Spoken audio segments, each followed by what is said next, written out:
में क्वेश्चन पूछे जाएंगे, उसी को लेकर के हम बात करेंगे। ज्यादा टाइम वेस्ट ना करते हुए हम सीधा थ्योरेटिकल जो पार्ट है उस पर डिस्कस करेंगे, ठीक है। तो उम्मीद करते हैं कि आप सभी को ये जो वीडियो है वो अच्छा लगेगा, और बार बार अगर आप इस चीज को देखोगे तो आपको पूरे तरीके से ये चीजें क्या हो जाएगी, क्लियर हो जाएगी, ठीक है। तो अपन बात करेंगे, सबसे पहले उठाते हैं टॉपिक जिसका नाम है राजस्थान के भौतिक प्रदेश, ठीक है। तो राजस्थान के भौतिक प्रदेश के अंदर क्या चीज है, सबसे पहले बात करें तो यहां पर किसकी बात करें, एक के तिवारी और एक नाम है डॉक्टर एच.एम. सक्सेना। इन्होंने अपनी एक पुस्तक थी जिसका नाम था राजस्थान का प्रादेशिक भूगोल, ठीक है। क्या नाम था उसका, राजस्थान का प्रादेशिक भूगोल।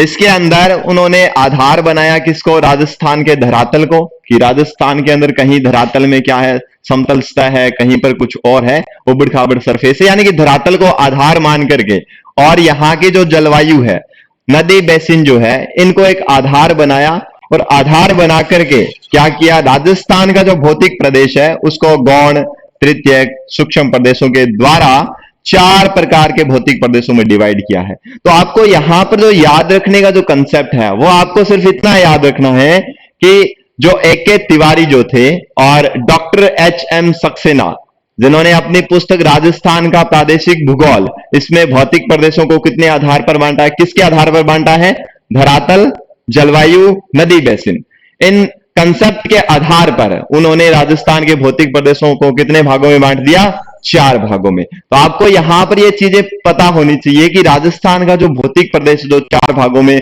बांटा गया है वो किसने बांटा था और कौन सी पुस्तक में बांटा था, ये चीज आपको याद होनी चाहिए। तो मेनली क्वेश्चन जो है यहां पर ये आएगा कि राजस्थान को भौतिक प्रदेश जो 4 भागों में बांटा था, इनकी पुस्तक कौन सी थी, राजस्थान का प्रादेशिक भूगोल।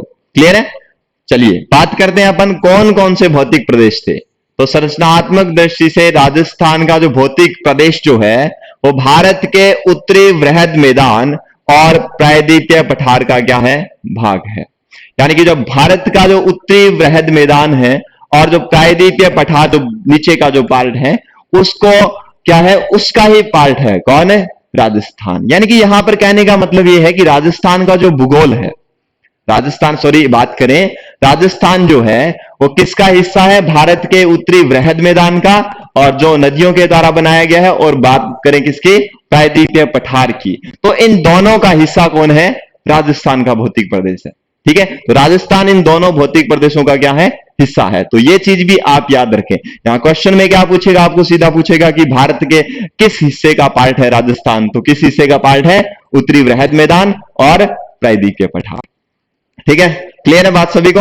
यहां पर देव बन्ना hello sir, Gauri Shankar ji hello. ठीक है, चलिए बात करते हैं अपन राजस्थान का 4 भौतिक प्रदेश कौन कौन से हैं।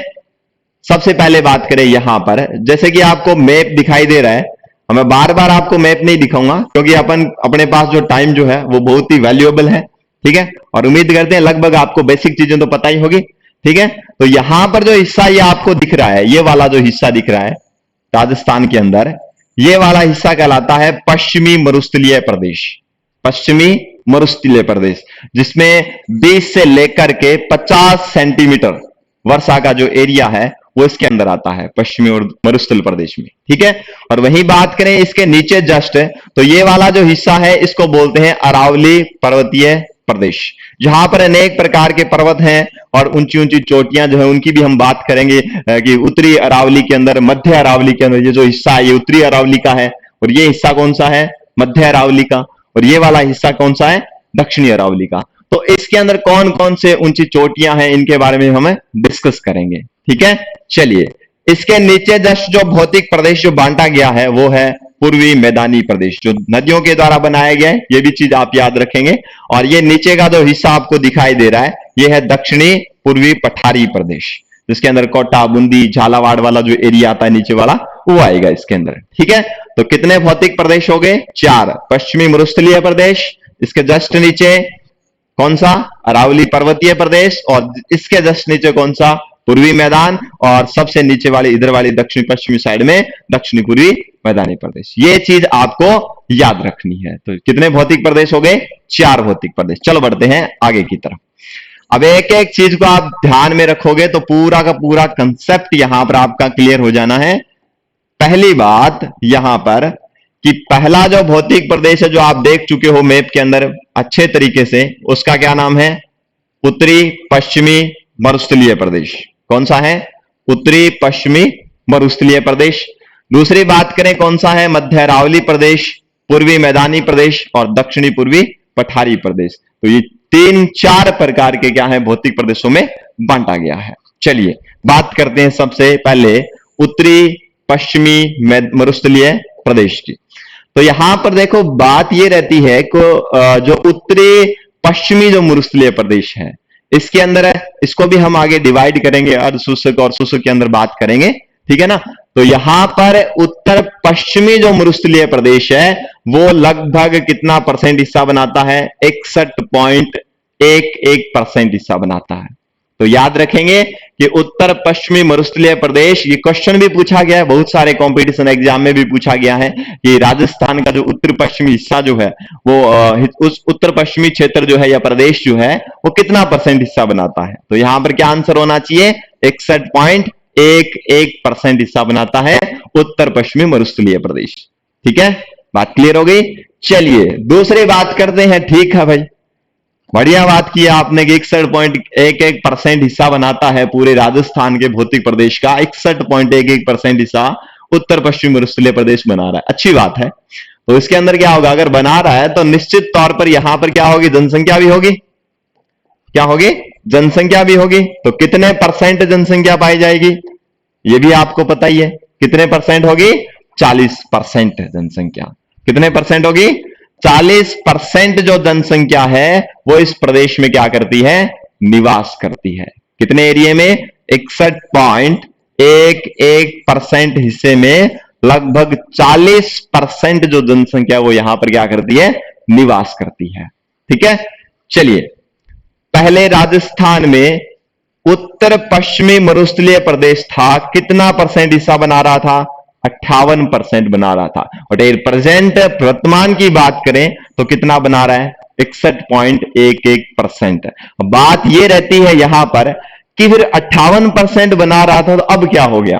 देखो अरावली जो है वो कटी फटी है, जिसकी वजह से मरुस्थल का विस्तार अरावली की तरफ बढ़ रहा है। इसकी वजह से यह हो रहा है कि 58% जो हिस्सा पहले बना रहा था वो आज बढ़ करके कितना हो गया है? 61.11% हो चुका है। तो आपको 8% अगर पूछा जाए कि वर्तमान में उत्तर पश्चिमी मरुस्थलीय प्रदेश जो है वो राजस्थान के कितना परसेंट हिस्सा बना रहा है, तो कितना परसेंट बना रहा है? 61.11%। और वहां पर जनसंख्या कितनी निवास कर रही है? 40%। ठीक है, मनीष कुमार हेलो। हाँ हाँ मनीष जी आ जाओ। ठीक है, बात क्लियर हो गई। तो याद रखना है कि 61.11% हिस्सा बना रहा है और वहां पर जनसंख्या कितनी निवास कर रही है? 40% निवास कर रही है। और यह भी क्वेश्चन आपके लिए इंपॉर्टेंट हो जाता है कि 58% पहले बना रहा था, पर एट प्रेजेंट जो है, जो जैसे जैसे टाइम बीतता जा रहा है, अरावली जो है वो क्या हो रही है? लगातार कटी फटी होने की वजह से वहां पर अरावली की तरफ मरुस्थल का विस्तार हो रहा है, मरुस्थल मार्च हो रहा है, जिसकी वजह से ये एरिया जो है वो बढ़कर कितना हो चुका है? 61.11%। तो नीचे लिखा भी हुआ है अरावली पर्वतमाला अत्यधिक कटी फटी होने के कारण मरुस्थल का विस्तार लगातार पश्चिम से किसकी तरफ हो रहा है?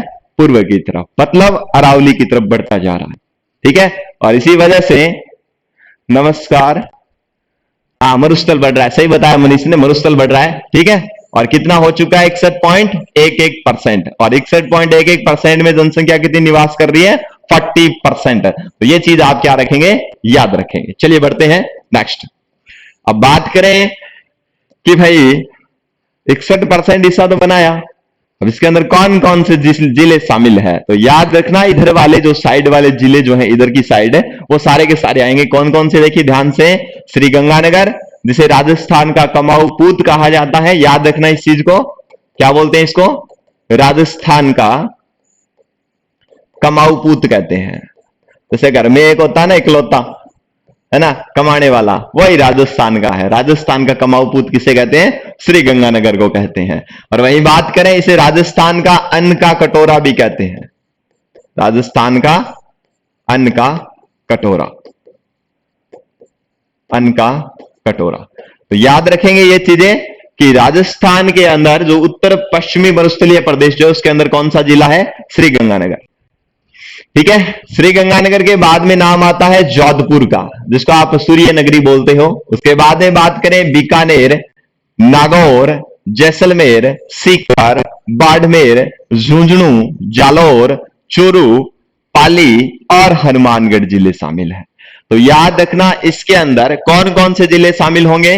श्री गंगानगर, जोधपुर, बीकानेर, नागौर, जैसलमेर, सीकर, बाड़मेर, झुंझुनू, जालौर, चूरू, पाली और हनुमानगढ़। ये जिले उत्तर पश्चिमी मरुस्थल में क्या है? स्थित हैं। तो ये चीज भी आपको क्या रखनी है? याद रखनी है।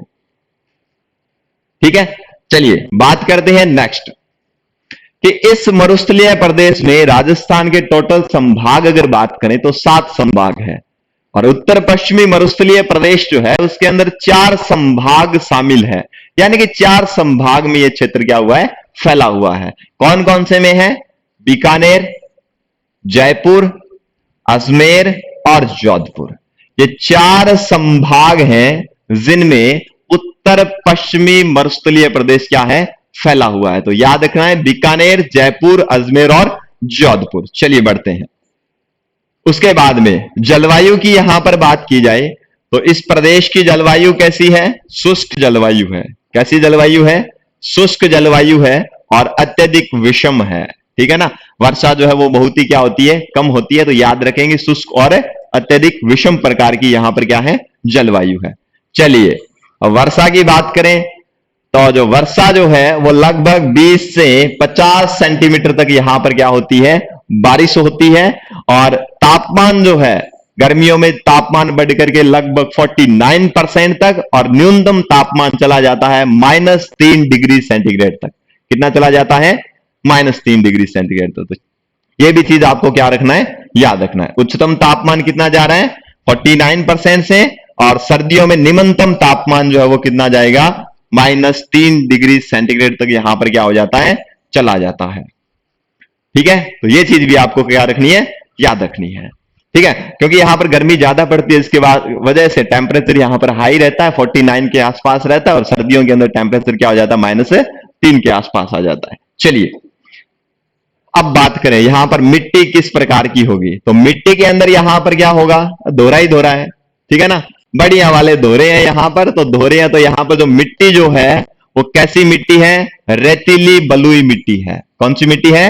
रेतीली बलुई मिट्टी यहां पर क्या है? पाई जाती है। तो ये भी याद रखेंगे। उसके बाद बात करें कि रेतीली बलुई मिट्टी राजस्थान में सर्वाधिक क्षेत्र में पाई जाने वाली मिट्टी है, क्योंकि ये राजस्थान का 61.11% हिस्से में पाई जाती है। तो राजस्थान का ज्यादा क्षेत्रफल कवर कर रही है। तो ये मिट्टी जो है राजस्थान के सर्वाधिक क्षेत्र में पाई जाती है, और इस क्षेत्र में कौन सी मिट्टी होगी? रेतीली बलुई मिट्टी। चलिए बढ़ते हैं। अब रेतीली बलुई मिट्टी है तो यहां पर फसलें कौन कौन सी होगी? तो फसल होगी गंवार, बाजरा और मोठ। ये मुख्य रूप से यहां पर फसलें उगाई जाती है। क्लियर है? चलिए अब बात करते हैं वनस्पति। अब वनस्पति भी किस प्रकार की होगी? अब बात यह करनी है कि वनस्पति फिर कैसी प्रकार की होगी। तो यहां पर वनस्पति होगी क्योंकि बारिश कम होती है, और अगर बारिश कम होगी तो क्या होगा? बाकी के जो प्लांट्स है वो तो उगेंगे नहीं। जो मरुद्भिद प्लांट है, जिसको अपन जीरोफाइट प्लांट बोल रहे हैं, जिनको पानी की बहुत ही कम रिक्वायरमेंट होती है, कम आवश्यकता होती है, वही प्लांट यहां पर क्या होते हैं? उगते हैं। तो वनस्पति जो है वो मरुद्भिद प्रकार की होती है, जिसको अपन क्या बोलते हैं? कांटेदार पाई जाती है। इसको अपन जीरोफाइट्स प्लांट बोलते हैं। तो जीरोफाइट प्रकार की क्या पाई जाती है यहां पर? वनस्पति, यानी कि कांटों वाले जो प्लांट जो है वो यहां पर है ज्यादा मात्रा में बहुतायत में पाए जाते हैं। तो याद रखेंगे किस प्रकार की पौधे पाए जाएंगे? जीरोफाइट, मरुद्भिद प्रकार के।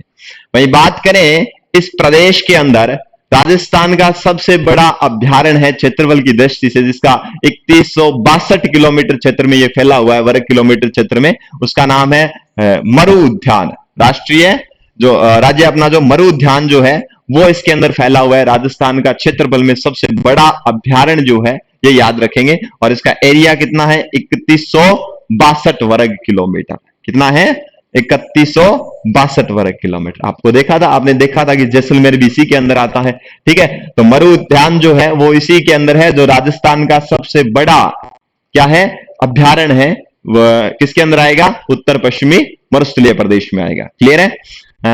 आपकी आवाज बाकी बड़ी प्यारी है धनराज पटेल। थैंक यू धनराज जी। चलिए, तो उत्तर पश्चिमी मरुस्थलीय प्रदेश का प्रमुख अभ्यारण्य मरु उद्यान है और ये राजस्थान का सबसे बड़ा अभ्यारण्य है जिसका क्षेत्रफल 3162 वर्ग किलोमीटर है, जो राजस्थान के उत्तर पश्चिमी प्रदेश में पाया जाता है, मरुस्थलीय प्रदेश में। क्लियर है? चलिए बढ़ते हैं, नेक्स्ट बात करें। यहां पर उत्तर पश्चिमी मरुस्थल में जो नदियां बहती है वो नदियों के नाम क्या है? पहली है घग्गर जो हनुमानगढ़ की है, जिसको अपन मृत नदी कहते हैं, तो इस प्रदेश में बहती है। दूसरी बात करें लूणी, कौन सी नदी है? लूणी नदी है। ठीक है, तो ये दो प्रमुख नदियां हैं उत्तर पश्चिमी मरुस्थलीय प्रदेश की, लूणी और घग्गर। चलिए, बहुत शानदार, ठीक है। चलिए आगे बात करते हैं। उत्तर पश्चिमी प्रदेश में सर्वाधिक जनसंख्या घनत्व 103 वाला मरुस्थल है, यानी कि उत्तर पश्चिमी मरुस्थल में जो जनसंख्या घनत्व वो कितना है? 103 है, ये भी याद रखेंगे। अब बात रहती है उत्तर पश्चिमी मरुस्थल की। सबसे पहले आपको देखो एक ब्रीफ रिवीजन आपको करना होता है कि जब आप कोई भी स्टडी कर रहे होते हो तो उसके अंदर मेन पॉइंट निकालने होते हैं। अब मेन पॉइंट के अंदर क्वेश्चन कैसे पूछेगा वो डिपेंड करता है हमारी साइकोलॉजी पर, कि हम किसी कंटेंट को अगर पढ़ रहे हैं तो उसको किस तरीके से हम उसको उसके अंदर जो अच्छी बातें हैं या फिर जो बात करें एग्जाम के पॉइंट ऑफ व्यू से जो बेटर चीजें हैं वही हमें निकालनी होती है। ऐसे देखो किताबें बहुत पढ़ी है ना, किताबों में से हम बहुत सारा जितना हो सकता है उतना मैटर पढ़ सकते हैं, परंतु जो चीजें हमारे काम की है, जो एग्जाम के पॉइंट ऑफ व्यू से बहुत ही इंपॉर्टेंट चीजें, उनको निकालना होता है। तो सबसे पहले इसके अंदर आपको एक चीज याद रखनी है कि इसके अंदर सबसे पहले आपको एरिया पता होना चाहिए कि उत्तर पश्चिमी मरुस्थलीय प्रदेश का जो एरिया जो है, क्षेत्रफल जो है, वो कितना परसेंट कवर कर रहा है। तो आपको मैंने बताया था 61.11%। अब दूसरी बात यहां पर यह रहती है कि कितनी, अगर इतना है तो कितनी जनसंख्या यहां पर निवास करेगी, तो कितनी जनसंख्या निवास करेगी? 40%। लगभग 40% जो जनसंख्या है वो इस प्रदेश में क्या करती है? निवास करती है। दूसरी बात यहां पर यह उठती है कि जो उत्तर मरुस्थलीय प्रदेश जो है उसमें वनस्पति कैसी है, तो वनस्पति कैसी थी? मैंने बात की थी जीरोफाइट है। कैसी है? जीरोफाइट्स प्रकार की है। और जीरोफाइट्स प्रकार की वनस्पति वे होती हैं जिनको पानी की बहुत ही कम जरूरत होती है, क्योंकि ये वाला एरिया जो वर्षा से बहुत ही कम वर्षा होती है, इसमें लगभग 20-50 सेंटीमीटर के आसपास, है ना। ये चीजें आपको पता है। अब 25 सेंटीमीटर जो समवर्षा रेखा जो है वो इस प्रदेश को 2 भागों में बांटेगी, इसके बारे में हम डिस्कस करेंगे। तो यहां पर जो पानी जो है उसकी मात्रा तो कम रहती है, इसकी वजह से यहां पर वे पौधे नहीं पाए जाते जहां पर जिनको पानी की ज्यादा आवश्यकता होती है। यहां पर वही प्लांट पाए जाते हैं जो थोड़े से पानी के अंदर क्या कर सके? ग्रो कर सके। तो ऐसे प्लांट होते हैं जीरोफाइट प्रकार के, मरुद्भिद प्रकार के प्लांट होते हैं जो इस प्रदेश में बहुतायत में पाए जाते हैं। तो ये चीज भी आपको क्या रखना है? याद रखना है। अब इस प्रदेश को 25 सेंटीमीटर, अब आपके क्वेश्चन कहां से बनेगा? यहां से उठेगा क्वेश्चन, यहां से उठेगा, यहां से उठेगा डायरेक्ट कि राजस्थान का जो उत्तर पश्चिमी मरुस्थल प्रदेश है उसको 2 भागों में बांटने वाली रेखा कौन सी है, या कौन सी वर्षा रेखा राजस्थान को 2 भागों में बांटती है? तो आपका आंसर होना चाहिए 25 सेंटीमीटर समवर्षा रेखा जो है वो राजस्थान को कितने भागों में बांट देती है? 2 भागों में।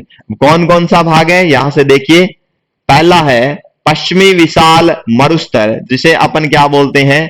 रेतीला शुष्क मैदान कहते हैं। पश्चिमी विशाल मरुस्थल या रेतीला शुष्क मैदान है, ठीक है, जो 25 सेंटीमीटर वर्षा रेखा के पश्चिम में स्थित होता है। ठीक है ना। अब देखो इधर वाली साइड से अगर बात करिए 25 सेंटीमीटर, इसके इधर वाली साइड का जो है वो होगा पश्चिमी विशाल मरुस्थल या रेतीला शुष्क मैदान कहते हैं। अब इसके नीचे वाली साइड का जो एरिया है वो अर्ध शुष्क है, तो इसको बोलेंगे राजस्थान बांगर या बागड़ या अर्ध शुष्क मैदान। अब इसको विशाल मैदान बोलेंगे, मरुस्थल बोलेंगे, और इसको अर्ध शुष्क मैदान बोलेंगे इधर वाली साइड वाले को। तो ये 25 सेंटीमीटर जो समवर्षा रेखा जो है वो उत्तर पश्चिमी मैदान को 2 भागों में बांट देती है, पश्चिमी मरुस्थल प्रदेश और इधर वाला जो है वो होगा अर्ध शुष्क प्रदेश। ठीक है, ये चीज याद रखें। चलिए बढ़ते हैं, जो कहां पर होगा, सॉरी, ये देखो पूर्व में 50 सेंटीमीटर वर्षा व पश्चिमी में 25 सेंटीमीटर वर्षा के द्वारा सीमांकित होता है। बस वही बात बता रहा है कि 25 सेंटीमीटर वर्षा रेखा जो इसके इधर वाली साइड वाला पश्चिमी विशाल मरुस्थल होगा और नीचे वाला जो है वो कौन सा होगा, अर्ध शुष्क मरुस्थल की जिसकी बात कर रहे थे वो होगा। ठीक है, तो ये 25 सेंटीमीटर वर्षा जो रेखा है वो उत्तर पश्चिमी मैदान को कितने हिस्सों में डिवाइड कर रही है, 2 हिस्सों में। चलिए बात करते हैं नेक्स्ट, पश्चिमी विशाल मरुस्थल रेतीला शुष्क मैदान। अब इसकी बात करते हैं कि इसके अंदर क्या क्या चीजें हैं। तो सबसे पहले देखिए यहां पर क्या देखना है कि रेतीला जो शुष्क मैदान जो है इसके 2 उपभाग है, इसको 2 कैटेगरी में बांटा है। ठीक है, सबसे पहले बात करें, देखो अब ये आपके दिमाग में घूमना चाहिए कि उत्तर पश्चिमी मरुस्थल देखा था उसको 25 सेंटीमीटर जो समवर्षा रेखा जो वो 2 हिस्सों में बांट रही है। ठीक है, एक तो पश्चिमी विशाल मैदान हो गया और इसके नीचे का जो है उसको क्या बोलेंगे अपन, अर्धशुष्क मैदान हो गया। ठीक है, राजस्थान बांगर प्रदेश जिसको अपन बात कर रहे हैं, बांगर प्रदेश। ठीक है, तो अर्धशुष्क मैदान हो गया, 2 हिस्से हो गए। कितने हिस्से हो गए, 2 हिस्से हो गए। अब उन दोनों हिस्सों में ऊपर वाला जो हिस्सा है पश्चिमी विशाल मरुस्थल या रेतीला शुष्क मैदान जिसकी बात कर रहे थे ऊपर वाले की, जैसे ये 25 सेंटीमीटर समवर्षा रेखा थी, अब इसने ऊपर वाले को क्या किया, पश्चिमी मरुस्थल मैदान, और नीचे की साइड कौन सा था, अर्धशुष्क मैदान। अब इसको भी ऊपर वाले को 2 कैटेगरी में डिवाइड किया गया, 2 उपभाग बनाए गए हैं। पहला है एक तो बालुका स्तूप युक्त जिसके अंदर रेत के ऊंचे ऊंचे टिल्ले पाए जाते हैं वो वाला, और एक बालुका स्तूप मुक्त जहां पर रेत के धोरे नहीं पाए जाते हैं वो वाला। ठीक है, तो 2 कैटेगरी में यहां पर डिवाइड किया गया है किसको, पश्चिमी विशाल मैदान को। ठीक है, तो बालुका स्तूप युक्त और बालुका स्तूप मुक्त वाला एरिया। चलिए अब बात करते हैं यहां पर कौन सा, बालुका स्तूप युक्त मरुस्थलीय प्रदेश। यहां पर बालू रेत के विशाल टिल्ले पाए जाते हैं, क्योंकि नाम से पता चल रहा है यार बालुका स्तूप युक्त, यानी कि बालू रेत जो है उसके क्या है, स्तूप पाए जाएंगे, ऊंचे ऊंचे टिल्ले पाए जाएंगे। तो ये वाली बात है कि बालू रेत के विशाल यहां पर क्या पाए जाते हैं, टिल्ले पाए जाते हैं। और ये जो टिल्ले हैं ये क्या होंगे, जैसे ही क्या होगी, हवा चलेगी तो हवा के साथ ये अपनी जगह भी क्या होते रहते हैं, बदलते रहते हैं। फॉर एग्जांपल अगर बात करें तो यहां पर मान लो ये बालुका स्तूप का ये धोरा है, हवा चली, इसके फटकार मारी हवा ने, तो इसको उठा के किसी दूसरी जगह पर यहां पर रख दिया और यहां पर ये समतल हो गया। तो ये क्या, इनका स्थान जो है वो हवा के वेग के कारण या हवा की दिशा के अकॉर्डिंग क्या होता रहता है, इनका स्थान बदलता रहता है। तो ये भी चीज याद रखेंगे। चलिए बरखान की बात करें, सबसे पहला जो बालुका स्तूप युक्त जो है उसके अंदर एक बात करें बरखान जो है जिसको अपन बरखानोइड्स बोलते हैं, इसके अंदर ये अर्ध चंद्राकार होते हैं। कैसे होते हैं, अर्ध चंद्राकार होते हैं। और जो पवन के अपर्दन यानी कि किसके, हवा के कटाव से, मिट्टी के कटाव से परिवहन निक्षेपण कार्य का एक अनूठा उदाहरण है। ठीक है, तो हवा के एक सबसे पहला कौन सा है, बरखान या बोखनाइट, जिसको अपन अर्ध चंद्राकार प्रकार के बालुका स्तूप कहते हैं। ठीक है, चलिए अनुप्रस्थ बालुका स्तूप। अनुप्रस्थ बालुका स्तूप का मतलब है कि मान लो यहां से इस दिशा में हवा चल रही है और अगर बालुका स्तूप इसके समकोण पर बन जाए, ये तो है पवन की दिशा और ये है बालुका स्तूप, अगर इसके समकोण पर बालुका स्तूप बन जाते हैं तो इस प्रकार के जो बालुका स्तूप है वो कौन से कहलाते हैं, अनुप्रस्थ प्रकार के बालुका स्तूप कहलाते हैं। ठीक है, कि लंबे समय तक जब हवा एक ही दिशा में चलती रहे तो पवन की दिशा के समकोण पर बनने वाले बालुका स्तूप क्या कहलाते हैं, अनुप्रस्थ बालुका स्तूप कहलाते हैं। क्लियर हो गई बात है कि यहां पर देखिए पवन चल रही है इधर वाली साइड, लंबे टाइम तक चल रही है। ठीक है, और इसके लंबवत अगर बालुका स्तूप बन जाता है 90 डिग्री पर, तो इस प्रकार के बालुका स्तूप क्या कहलाते हैं, अनुप्रस्थ प्रकार के बालुका स्तूप कहलाते हैं। क्लियर है। चलिए हनुमानगढ़ जिले में रावतसर में, गंगानगर में, सूरतगढ़ में, चूरू में, झुंझुनू में जिलों में ये पाए जाते हैं। भालेरी के अंदर, चूरू के अंदर जो भालेरी है उसके अंदर बरखान सबसे ज्यादा पाए जाते हैं, ये भी चीज आपको याद रखनी है। तो बरखान जो है वो सबसे ज्यादा कौन से डिस्ट्रिक्ट में पाए जाएंगे, हनुमानगढ़ जिले के रावतसर में, श्री गंगानगर में, के सूरतगढ़ में, चूरू में, झुंझुनू में, इन जिलों के अंदर क्या होंगे, बरखान प्रकार के बालुका स्तूप पाए जाते हैं, सॉरी अनुप्रस्थ प्रकार के बालुका स्तूप यहां पर पाए जाएंगे। चलिए पवनानुवर्ती या रेखीय बालुका स्तूप। रेखीय लंबवत बालुका स्तूपों के सौर महोदय 1989, ठीक है, में 3 प्रकार के बताए हैं। पहला सीप, वनस्पति युक्त रेखीय या पवन विमुख रेखीय। इनको 3 कैटेगरी में क्या किया है, डिवाइड किया है। अच्छा, ब्लैक पेन लेना है, ठीक है, ब्लैक पेन लेते हैं, यूज करते हैं। चलिए अब देखिए आगे। इन बालुका स्तूपों को वनस्पति आवश्यक रूप से दिखाई देती है। ये देखिए यहां से, ये वाली चीज। अब देखो यहां से क्या है, इसके अंदर क्या है यार, ये पेन ही है ना, गायब हो रहा है। ये बालुका स्तूप लंबवत समांतर श्रेणियों के समान दिखाई देते हैं। इनका विस्तार जैसलमेर के दक्षिण पश्चिम हिस्से में, रामगढ़ के दक्षिणी पश्चिम में, जोधपुर में, बाड़मेर जिलों में ये पाए जाते हैं। ठीक है, ये वाला सिस्टम हो गया। नेक्स्ट बात करें पैराबोलिक बालुका स्तूप। पैराबोलिक जो है वो महिलाओं की जो हेयर पिन होती है, सेम उसी टाइप के होते हैं। ठीक है, अर्धचंद्राकार जो बालुका स्तूप है उसके अंदर जब हवा की दिशा जब बदल जाती है तो उस कंडीशन में एक भुजा जो है वो बढ़ जाती है। इस तरीके के ये बालुका स्तूप बनते हैं, ठीक है, हेयर पिन के अकॉर्डिंग। तो ये वाले बालुका स्तूप क्या है, थार मरुस्थल में अधिकांश बालुका स्तूप इसी प्रकार के पाए जाते हैं। इनकी आकृति महिलाओं के एयर पिन के क्या होती है, समान होती है। ठीक है, चलिए आगे बात करते हैं। यहां पर तारा बालुका स्तूप है, ये कैसे हैं, ये तारानुमा स्टारनुमा आकृति के होते हैं। इनके अंदर क्या होगा, इनका निर्माण अनियतवाही पवनों से होता है।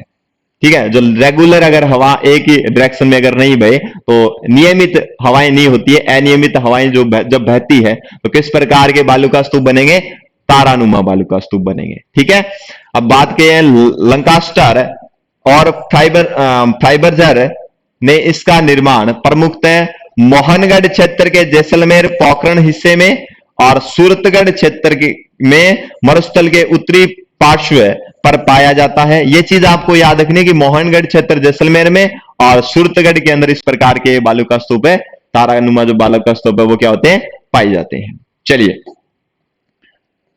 चलिए अब बात करते हैं यहां पर अवरोधी बालुका स्तूप।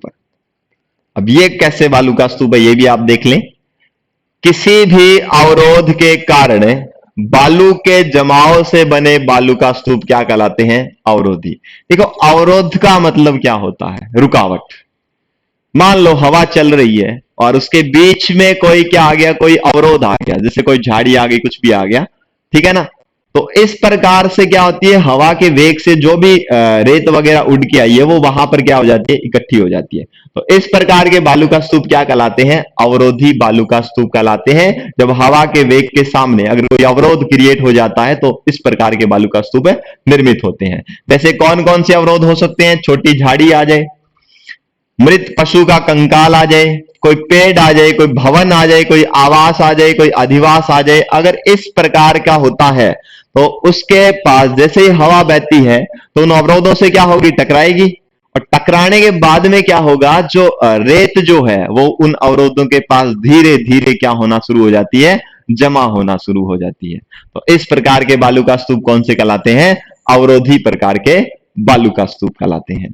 ठीक है, चलिए अब बात करते हैं यहां पर कहां पर है। ये देखिए यहां पर अगर बात करें अपन, पुष्कर, बूढ़ा पुष्कर, नाग पहाड़, बिचुन पहाड़, जोबनेर पहाड़, सीकर की हर्ष पहाड़ियां, कुंचामन की पहाड़ियां इसी प्रकार के अवरोधी टिल्लों को क्या देती है, जन्म देती है। ठीक है, क्योंकि अगर अवरोध आ जाएगा तो उनके पास धीरे धीरे मिट्टी क्या होनी शुरू हो जाएगी, जमा होनी शुरू हो जाएगी। और जैसे ही मिट्टी जमा होगी तो अवरोधी प्रकार के बालुका स्तूपों का निर्माण हो जाएगा।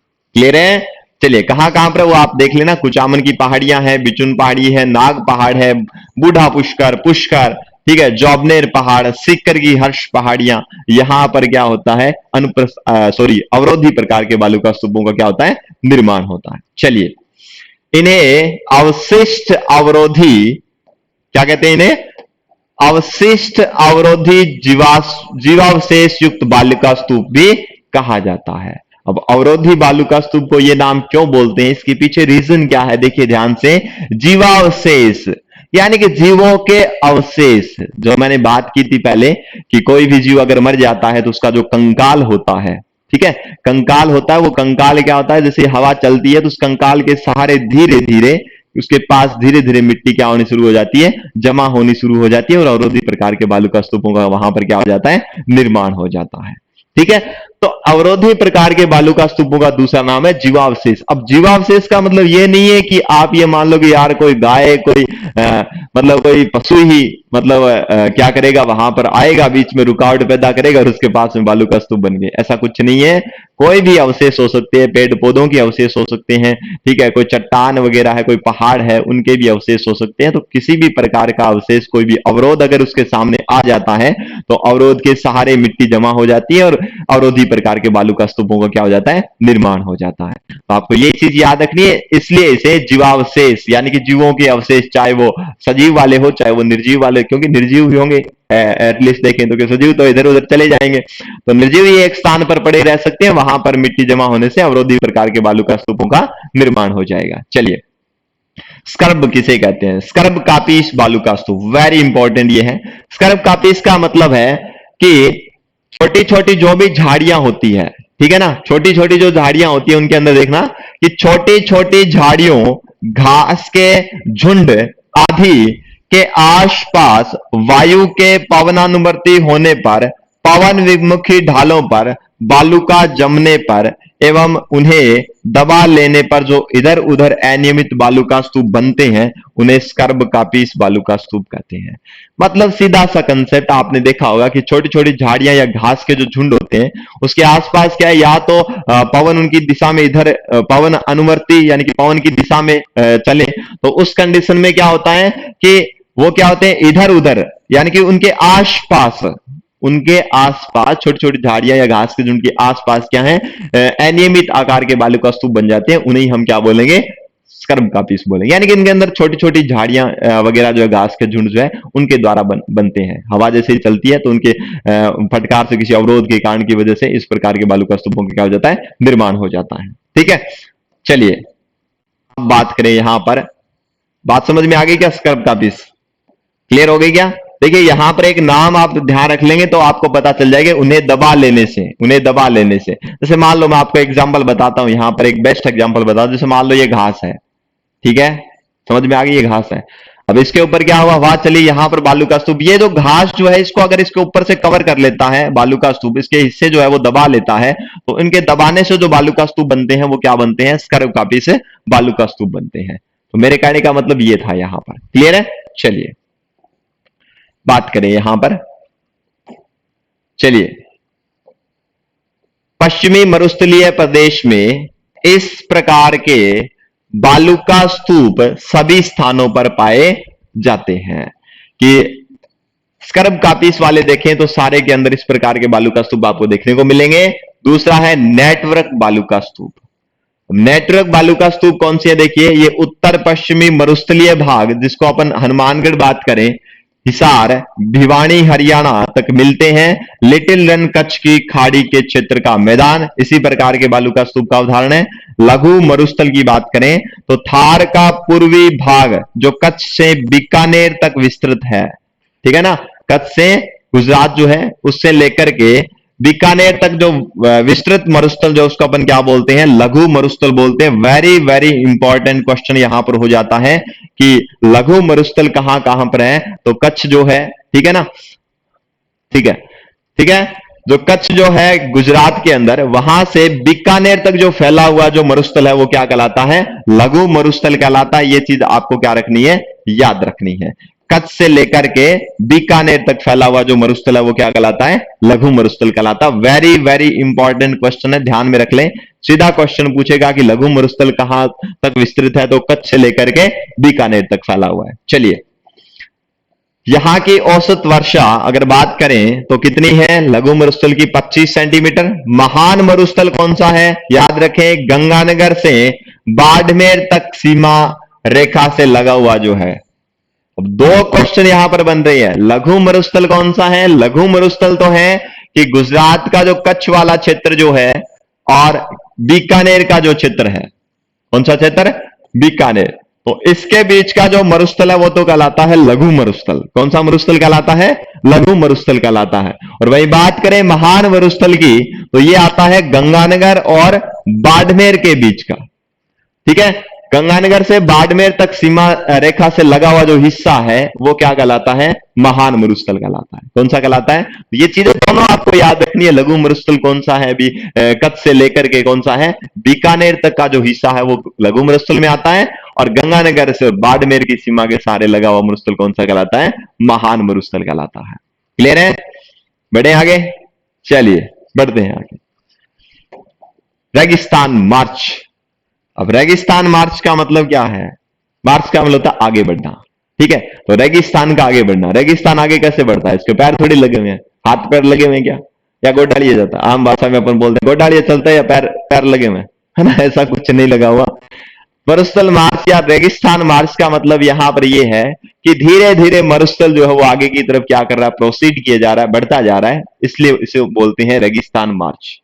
ठीक है, तो जैसे जैसे मरुस्थल का विस्तार बढ़ रहा है, ठीक है ना, तो वही क्या कहलाता है? मरुस्थल रेगिस्तान मार्च या मरुस्थल मार्च कहते हैं उसको। तो याद रखेंगे रेगिस्तान मार्च क्या चीज होती है कि रेगिस्तान का धीरे धीरे आगे खिसकना, वो क्या कहलाता है? मरुस्थल मार्च। जैसे अरावली जो एरिया जो है, अरावली पर्वतीय प्रदेश जो है, उसकी तरफ भी क्या हो रहा है? मरुस्थल का धीरे धीरे क्या होता जा रहा है? विस्तार हो जाता है। तो जो मरुस्थल का जो विस्तार हो रहा है, इसे हम क्या बोल रहे हैं? रेगिस्तान मार्च बोल रहे हैं। क्लियर है?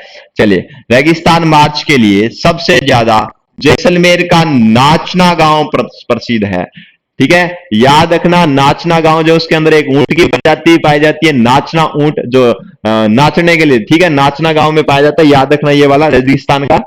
तो राजस्थान जैसलमेर का नाचना गांव जो है वो रेगिस्तान मार्च के लिए प्रसिद्ध गांव है। याद रखेंगे, इंपॉर्टेंट क्वेश्चन है यहां पर कि जैसलमेर का नाचना गांव जो है वो किसके लिए प्रसिद्ध बना हुआ है? रेगिस्तान मार्च के लिए। धीरे धीरे यहां पर रेगिस्तान क्या हो रहा है? बढ़ता जा रहा है। ठीक है, मार्च से जुलाई बालुका स्तूपों में अपर्दन और स्थानांतरण इस अवधि के दौरान सर्वाधिक होता है। वेरी इंपॉर्टेंट कि बालुका स्तूपों का अपर्दन और स्थानांतरण मार्च और जुलाई के अंदर आप देखोगे तो काफी हवाएं चलती है ना? काफी धूल भरी हवाएं चलती है। ठीक है ना, गंगानगर में प्रसिद्ध है धूल भरी आंधियां जो है।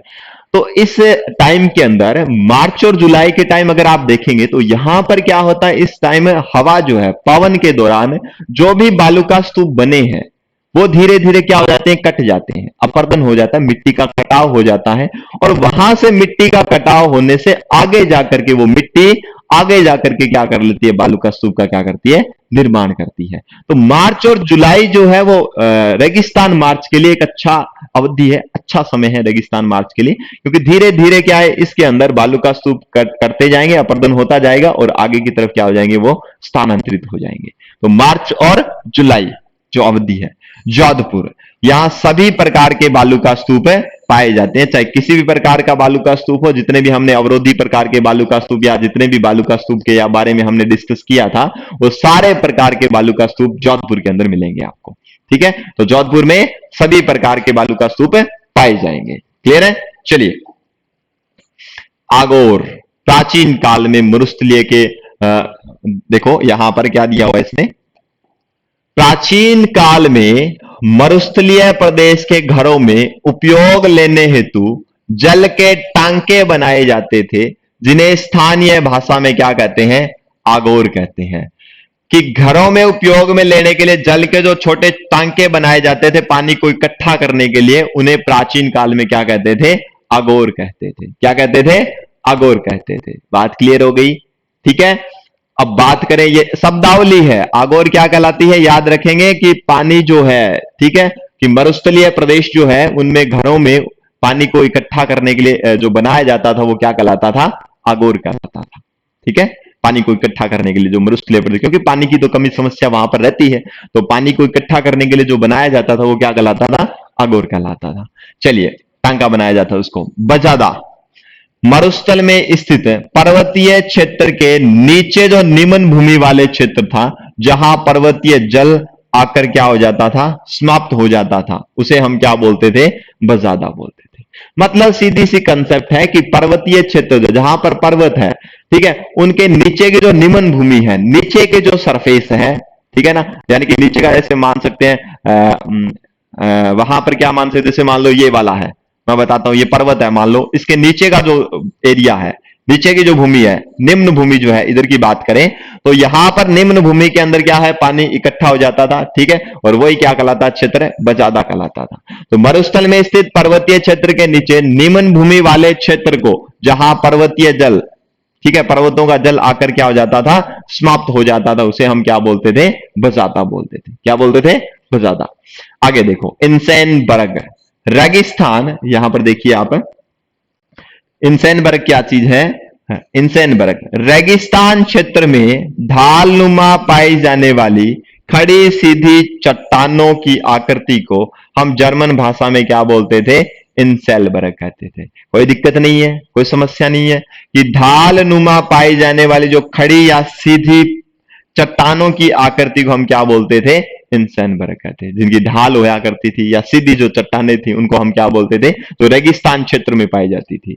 ठीक है, तो रेगिस्तान क्षेत्र में ढालनुमा या खड़ी या सीधी जो भी पहाड़ियां थी, ठीक है, जो भी चट्टान थी, सॉरी चट्टानें थी, उनको क्या बोलते थे अपन, इंसेनबर्ग बोलते थे। क्या बोलते थे, इंसेनबर्ग। चलिए, जर्मन भाषा में इनके चारों ओर पानी होता है, इंसेनबर्ग के चारों ओर क्या होता है, पानी होता है, ठीक है। और राजस्थान में इंसेनबर्ग उदाहरण सांबर झील है और नक्की झील है, ठीक है। सांबर झील जयपुर की अगर बात करें जयपुर, और नक्की झील की बात करें माउंट आबू सिरोही। तो देखिए ये वाली चीज क्या है, ये किस प्रकार की है, आपने देखा होगा कौन सी है, इंसेनबर्ग। तो इंसेनबर्ग क्या, रेगिस्तान क्षेत्र में जो ढालनुमा जो चट्टाने हैं या फिर सीधी जो चट्टाने हैं, ठीक है, उनकी आकृति को क्या बोलते हैं, जर्मन भाषा में इंसेनबर्ग कहते हैं। और इसका उदाहरण इसने दे दिया है राजस्थान में सांबर झील और कौन सी झील, नक्की झील। कौन सी झील है, थोड़ा सा मैं इसको बड़ा कर देता हूं, आपको आसानी से दिखाई दे।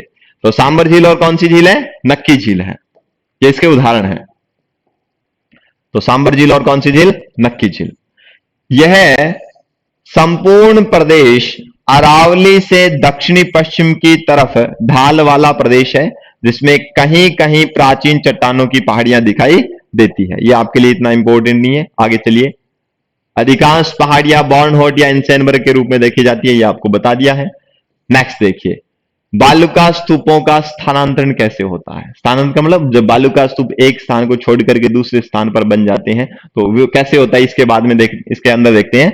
बालुका स्तूप के स्थानांतरण, देखिए यहां से मैं कर देता हूं आपको, देखो बालुका स्तूप के स्थानांतरण और बालू के प्रवाह की रोकथाम के लिए क्या करना चाहिए, वृक्षारोपण, शेल्टर बेल्ट वृक्षारोपण, ट्रेच वृक्षारोपण या बॉक्स वृक्षारोपण और समोच्चय रेखा वृक्षारोपण आदि तथा मानव क्रियाओं का इन अस्थिर बाल क्षेत्रों में सीमितता, अति पशुचारण पर प्रतिबंध आदि लगा करके हम बालुका स्तूप जो है उनको क्या कर सकते हैं, जो रेगिस्तान जो है, रेगिस्तान मार्च जो है उसको हम क्या कर सकते हैं, रोक सकते हैं।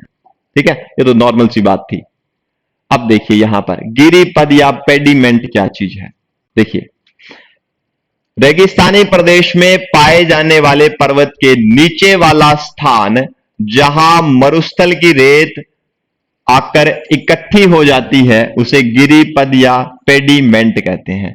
देखो गिरिपेड या पेडिमेंट क्या चीज है, यहां पर एक चीज देखिए कि दे रखा है कि पर्वत जो है, यहां पर देखिए नाम देखिए गिरि पर्वत, पद का मतलब नीचे का स्थान जो है, तो पर्वत के जो नीचे का जो हिस्सा जो है, स्थान है, वहां पर क्या हो जाती है, मरुस्थल की रेत आकर क्या हो जाती है, इकट्ठी हो जाती है, तो उसे ही हम क्या बोलते हैं, गिरिपद या पेडिमेंट कहते हैं। गिरिपद या क्या कहते हैं, पेडिमेंट कहते हैं। तो याद रखना है कि गिरिपद या पेडिमेंट किसे कहेंगे, जो भी पर्वत जो है उसके नीचे जो है, अगर उसके एकदम पास में ऐसे यहां पर अगर मिट्टी आकर इकट्ठी हो जाती है, उसको अपन क्या बोलेंगे, गिरिपद या पेडिमेंट कहेंगे। चलिए नेहड़ की बात करें। नेहड़ क्या है, नेहड़ क्या चीज है, यहां पर देखिए, नेहड़ को सामान्य भाषा में जल का समुद्र भी कहते हैं। 100 साल पहले राजस्थान के बाड़मेर, जालौर जिले में समुद्र का क्या था, जल लहराता था। तो नेहड़ क्या है कि जल का समुद्र इसको बोलते हैं। ये राजस्थान आज से 100 साल पहले की अगर बात करें तो वहां पर बाड़मेर और जालौर जिले में समुद्र का जल यहां पर बहुत ज्यादा था। ठीक है, जैसलमेर जिले की सम उप तहसील के चांदन गांव में एक नलकूप खोदा गया है। ठीक है, ये चीज आपको याद रखनी है, जिसे क्या बोलते हैं, थार का घड़ा भी कहते हैं। तो याद रखेंगे कहां पर है, जैसलमेर की तहसील चांदनगांव, चांदनगांव उप तहसील चांदनगांव में एक नलकूप खोदा गया है, जिसे चांदनगांव के नाम पर ही उसका नाम क्या रख दिया गया, चंदन नलकूप, या इसे क्या कहते हैं, थार का घड़ा कहते हैं। ठीक है, क्या बोलते हैं, थार का घड़ा कहेंगे। तो याद रखना ये क्वेश्चन भी इंपॉर्टेंट आपके लिए कि जैसलमेर के सम उप तहसील में चांदन गांव में जो नलकूप जो है उसको अपन इसी के नाम पर चांदन नलकूप कहते हैं, जिसे थार का क्या कहा जाता है, घड़ा कहा जाता है। चलिए, चांदन का वास्तविक नाम क्या है, चौहान है, ये चीज हो गई। मावठ क्या चीज है, अब मावठ के बारे में भी आप देख लीजिए। मावठ, मावठ, महावट इसको बोलते हैं, शीतकालीन वर्षा बोलते हैं कि पश्चिमी विक्षोभों यानी कि भूमध्य सागरीय चक्रवात से जो वर्षा होती है उसको अपन क्या बोलते हैं, मावठ। यानी कि ये जो सर्द ऋतु शीत ऋतु जो आती है उसके अंदर होने वाली जो वर्षा है भूमध्य सागरीय चक्रवात के कारण, पवनों के कारण, उसको हम क्या बोलेंगे, मावठ कहेंगे। यह वर्षा रबी की फसल के लिए लाभदायक होती है, यह आपको पता ही है। ठीक है, और राजस्थान में इसे गोल्डन ड्रॉप्स कहते हैं, या सोने की क्या कहा जाता है, बूंद के नाम से जाना जाता है। इंपॉर्टेंट क्वेश्चन यहां पर यह है, वेरी इंपॉर्टेंट क्वेश्चन है कि मावठ जो है वो कारण क्या है मावठ का, तो आपका आंसर होना चाहिए पश्चिमी विक्षोभ या भूमध्य सागरीय चक्रवात।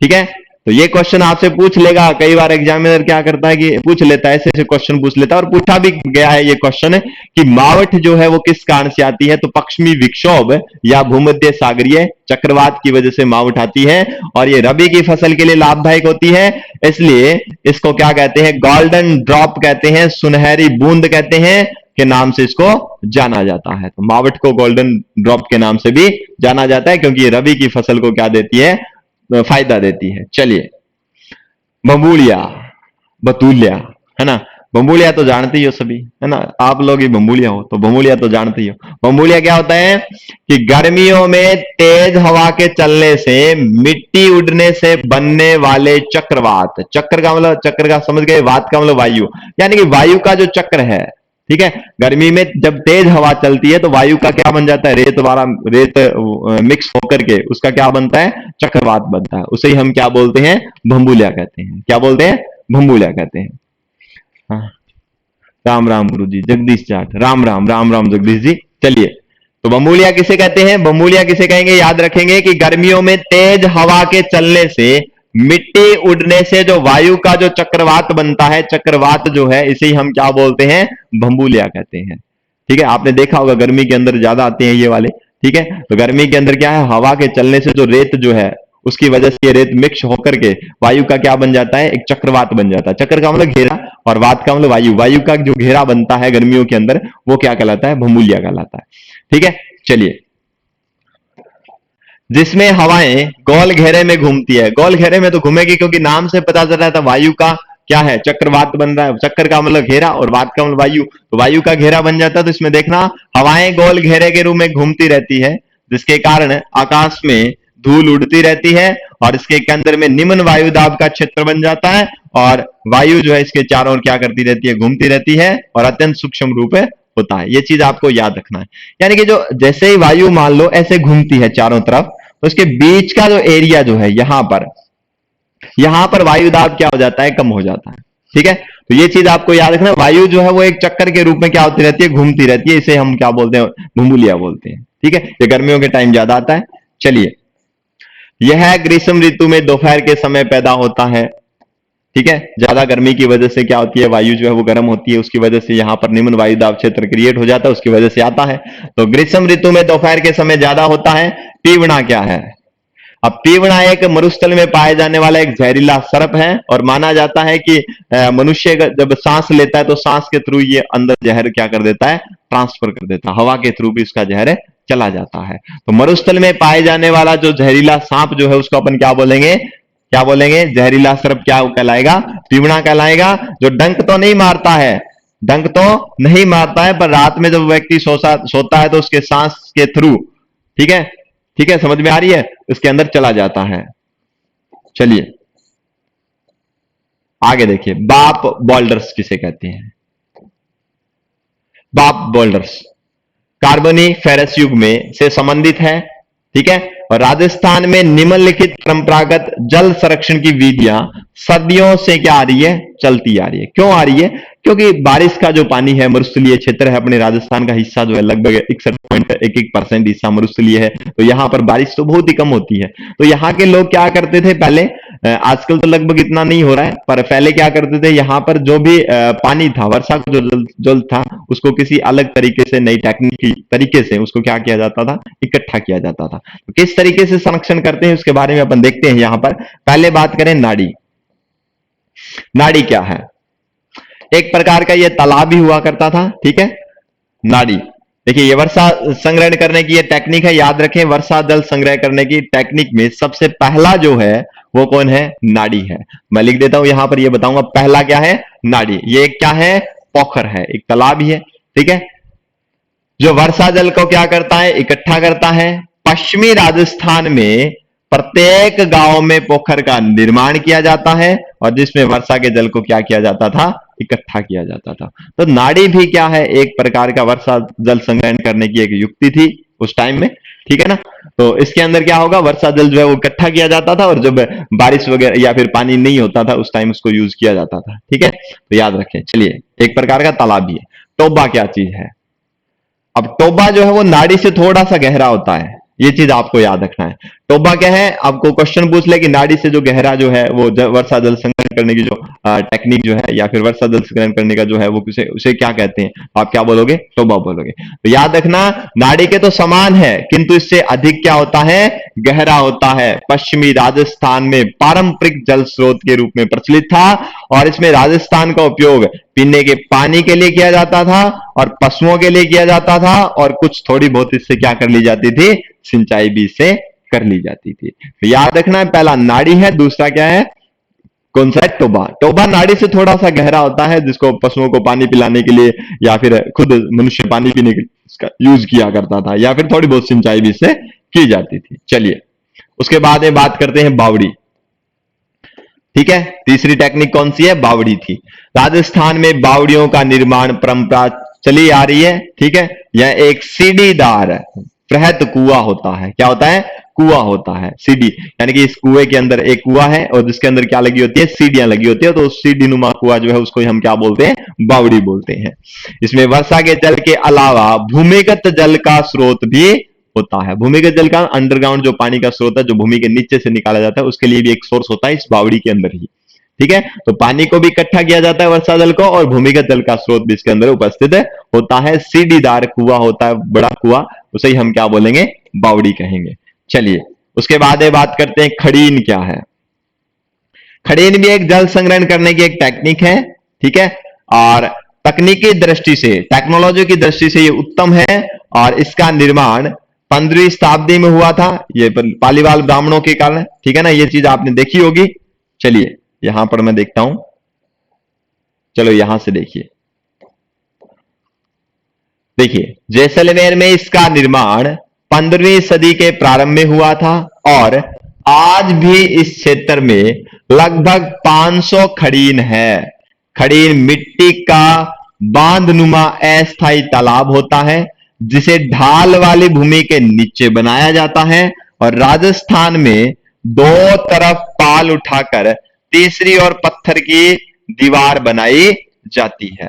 यानी कि दो साइड में तो मिट्टी की दीवारें खड़ी कर दी जाती है और एक साइड में क्या कर दी, पत्थर की दीवार खड़ी करके जो भी ढाल वाली भूमि है, ठीक है, ढाल वाली भूमि उसके नीचे बनाया जाता है कि जिससे पानी क्या उस ढाल से क्या हो जाए, आकर के उसके वहां पर क्या हो जाए, इकट्ठा हो जाए और चारों तरफ जो उसके अंदर क्या एक दीवार पत्थर की बना दी जाए, बाकी इसके मिट्टी से बना करके उस पानी को क्या हो जाए, ढाल से जो पानी आ रहा था, ठीक है, वर्षा का पानी जो आ रहा था वो पानी क्या हो जाता है, वहां पर क्या हो जाता है, इकट्ठा हो जाता है। तो ये वाली टेक्नोलॉजी थी खड़ीन, बड़ी ही टेक्नोलॉजी, बढ़िया एग्जांपल था टेक्नोलॉजी का। तो जो ढाल वाली भूमि थी उसके नीचे खड़ीन को बनाया जाता है, जिसमें दो साइड जो मिट्टी की बनी होती थी, एक साइड किसे पत्थर से बनी होती थी, पत्थर की दीवार निकाली जाती थी। तो याद रखना, ये भी वर्षा जल संग्रहण की क्या थी, बढ़िया युक्ति थी। चलिए, टांका या कुंडी किसे कहते हैं? देखिए, टांका और कुंडी का यहां पर क्या रिलेशन है। यह भी वर्षा के जल को संग्रह करने का साधन था जिसका प्रचलन मरुस्थलीय क्षेत्र में है। टांका या कुंडी, कुंड का निर्माण पेयजल हेतु किया जाता था। यानी कि टांका का निर्माण किस लिए किया जाता था? पानी पीने के लिए किया जाता था। ये भी आपको याद रखना है। चलिए, कुई, पश्चिमी राजस्थान में कुई बनाने की परंपरा है, उन्हें बेरी भी कहते हैं। अब कुई को क्या कहते हैं? बेरी भी कहते हैं। ठीक है, इसका निर्माण तालाब के पास किया जाता था, जिसे इसके रिसाव का पानी इसमें आता था। यानी कि तालाब के पास ही इसका निर्माण कर दिया जाता था और पानी जो तालाब से रिस कर आता था वो धीरे धीरे धीरे धीरे उस कुएं के अंदर चला जाता था और वहां पर उसके अंदर पानी आ जाता था। तो तालाब के पास इसका निर्माण करते थे और उससे जो पानी जो थोड़ा थोड़ा रिसता था, मिट्टी के अंदर रिसता जाता धीरे धीरे उसके पास में जो कुएं बनी होती उसके अंदर जाकर के क्या हो जाता था? पानी मिट्टी के कणों के बीच में से होता हुआ रिस करके उसमें भर जाता था। ठीक है, तो ये चीजें आपको याद रखनी है। यह 10 से 12 मीटर तक गहरी होती है। सुरक्षा के लिए ढका जाता है इसको। और बीकानेर बीकानेर जैसलमेर जिलों में कुएं का प्रचलन सबसे ज्यादा है। ये बीकानेर और जैसलमेर जो एरिया जो है वहां पर कुएं क्या है? ज्यादा बनाई जाती है। चलिए, और तालाब के पास बनेगी और तालाब के पास बनेगी तो उससे जो पानी रिस कर आएगा वो सारा का सारा उस कुएं के अंदर क्या हो जाएगा? इकट्ठा हो जाएगा। चलिए, बालू का स्तूप मुक्त क्षेत्र है। अब हमने बात की थी बालू का स्तूप युक्त क्षेत्रों के बारे में डिस्कस किया था। अब बालू का स्तूप मुक्त क्षेत्र, जहां पर बालू रीति जो है उनके स्तूप नहीं पाए जाते, उनकी बात कर रहे हैं। रेतीले शुष्क मैदान के पूर्वी भाग में बालू का स्तूप मुक्त प्रदेश पाए जाते हैं, जिसमें बालू का स्तूपों का क्या होता है? अभाव होता है। ये तो नाम से पता चल रहा है कि बालू का स्तूप वहां पर प्रेजेंट नहीं होंगे। चलिए, अब कहां कहां पर है? देखिए यहां पर कि जैसलमेर बाड़मेर का चट्टानी प्रदेश भी इसको कहते हैं। ये सारा क्षेत्र परतदार चट्टानों से ढका हुआ है, जो टर्सरी काल की है या प्लास्टोनो काल की है। इन चट्टानों में कई प्रकार के जुरेसिक काल की वनस्पतियों के अवशेष भी मिलते हैं, जिनके जीवाश्म भी पाए जाते हैं।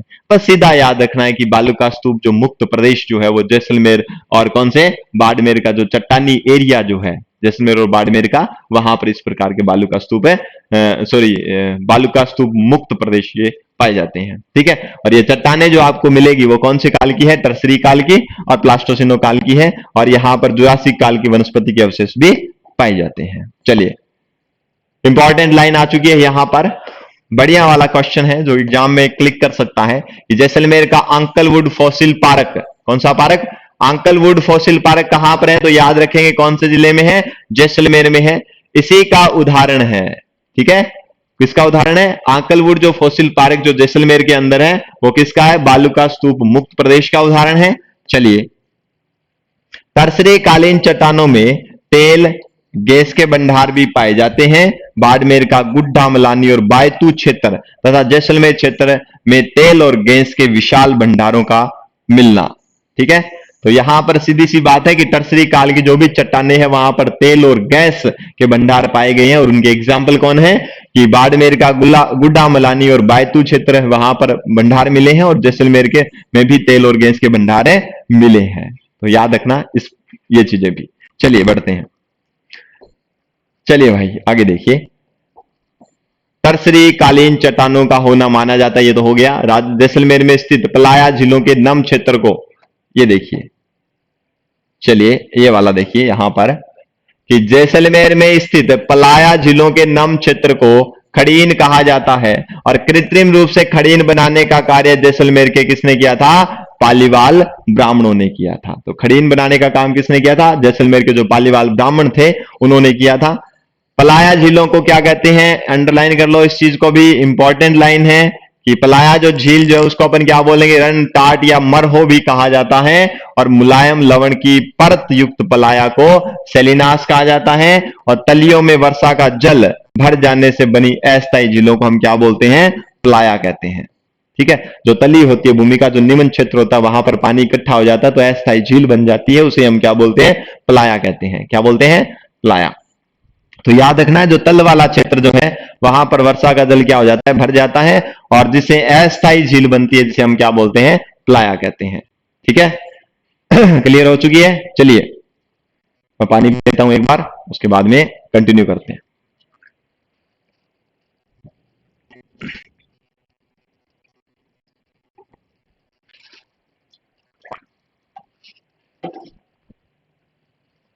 चलिए बढ़ते हैं अपन आगे। यहां पर रन और टाट दिया हुआ है, क्या चीज है? देखिए बालुका स्तूप के बीच में अस्थायी झीलें, इन झीलों के प्रकार कनौड़, झाकरी, बड़मसर, पोखरण, जैसलमेर, फौब, बाड़मेर, बाप, जोधपुर और ताल छापर क्या है? चुरू। यहां पर ये पाई जाती हैं अस्थायी झीलें, याद रखेंगे। चलिए, मरुस्थलीय क्षेत्र में विशिष्ट लवणीय झीलों को हम क्या कहते हैं? डाढ़ कहते हैं। ठीक है, जो विशिष्ट प्रकार की लवणीय झीलें पाई जाती है उन्हें हम क्या बोलते हैं? डाढ़ कहेंगे। ठीक है, चलो जो इंपॉर्टेंट लाइन है वो साथ साथ में कवर करते जाना आप लोग। बेरी की बात करें, बेरी क्या है? कहां चला गया? ये भी चला गया पहले, चलो वापस करते हैं। चलिए, बेरी। अब बेरी के अंदर क्या है? नाड़ी और खड़ीन के आसपास रिसने वाले जल का पुनः उपयोग करने के लिए छोटे छोटे कुएं बनाए जाते हैं, जिन्हें हम क्या बोलते हैं? बेरी कहते हैं। यानी कि जो आपने नाड़ी बनाई है, नाड़ी से नाड़ी और खड़ीन जो आपने बनाई है, खड़ी जो ढलान वाले क्षेत्र में आपने जो बनाई थी, ठीक है, आपने क्या बनाई थी? बनाते हैं, ठीक है ना। तो खड़ीन ढाल वाले क्षेत्र में जो खड़ीन बनाई जाती है और जो नाड़ी बनाई जाती है, उससे जो रिस कर जो पानी आता है उसका वापस में उपयोग कर लिया जाता है और ये छोटे छोटे कुएं बनाए जाते हैं, उन्हें हम क्या बोलते हैं? बेरी कहते हैं। क्या कहते हैं? बेरी कहते हैं। ठीक है, चलिए आगे देखिए। बालुका स्तूपों की निम्न भूमि को हम क्या कहते हैं?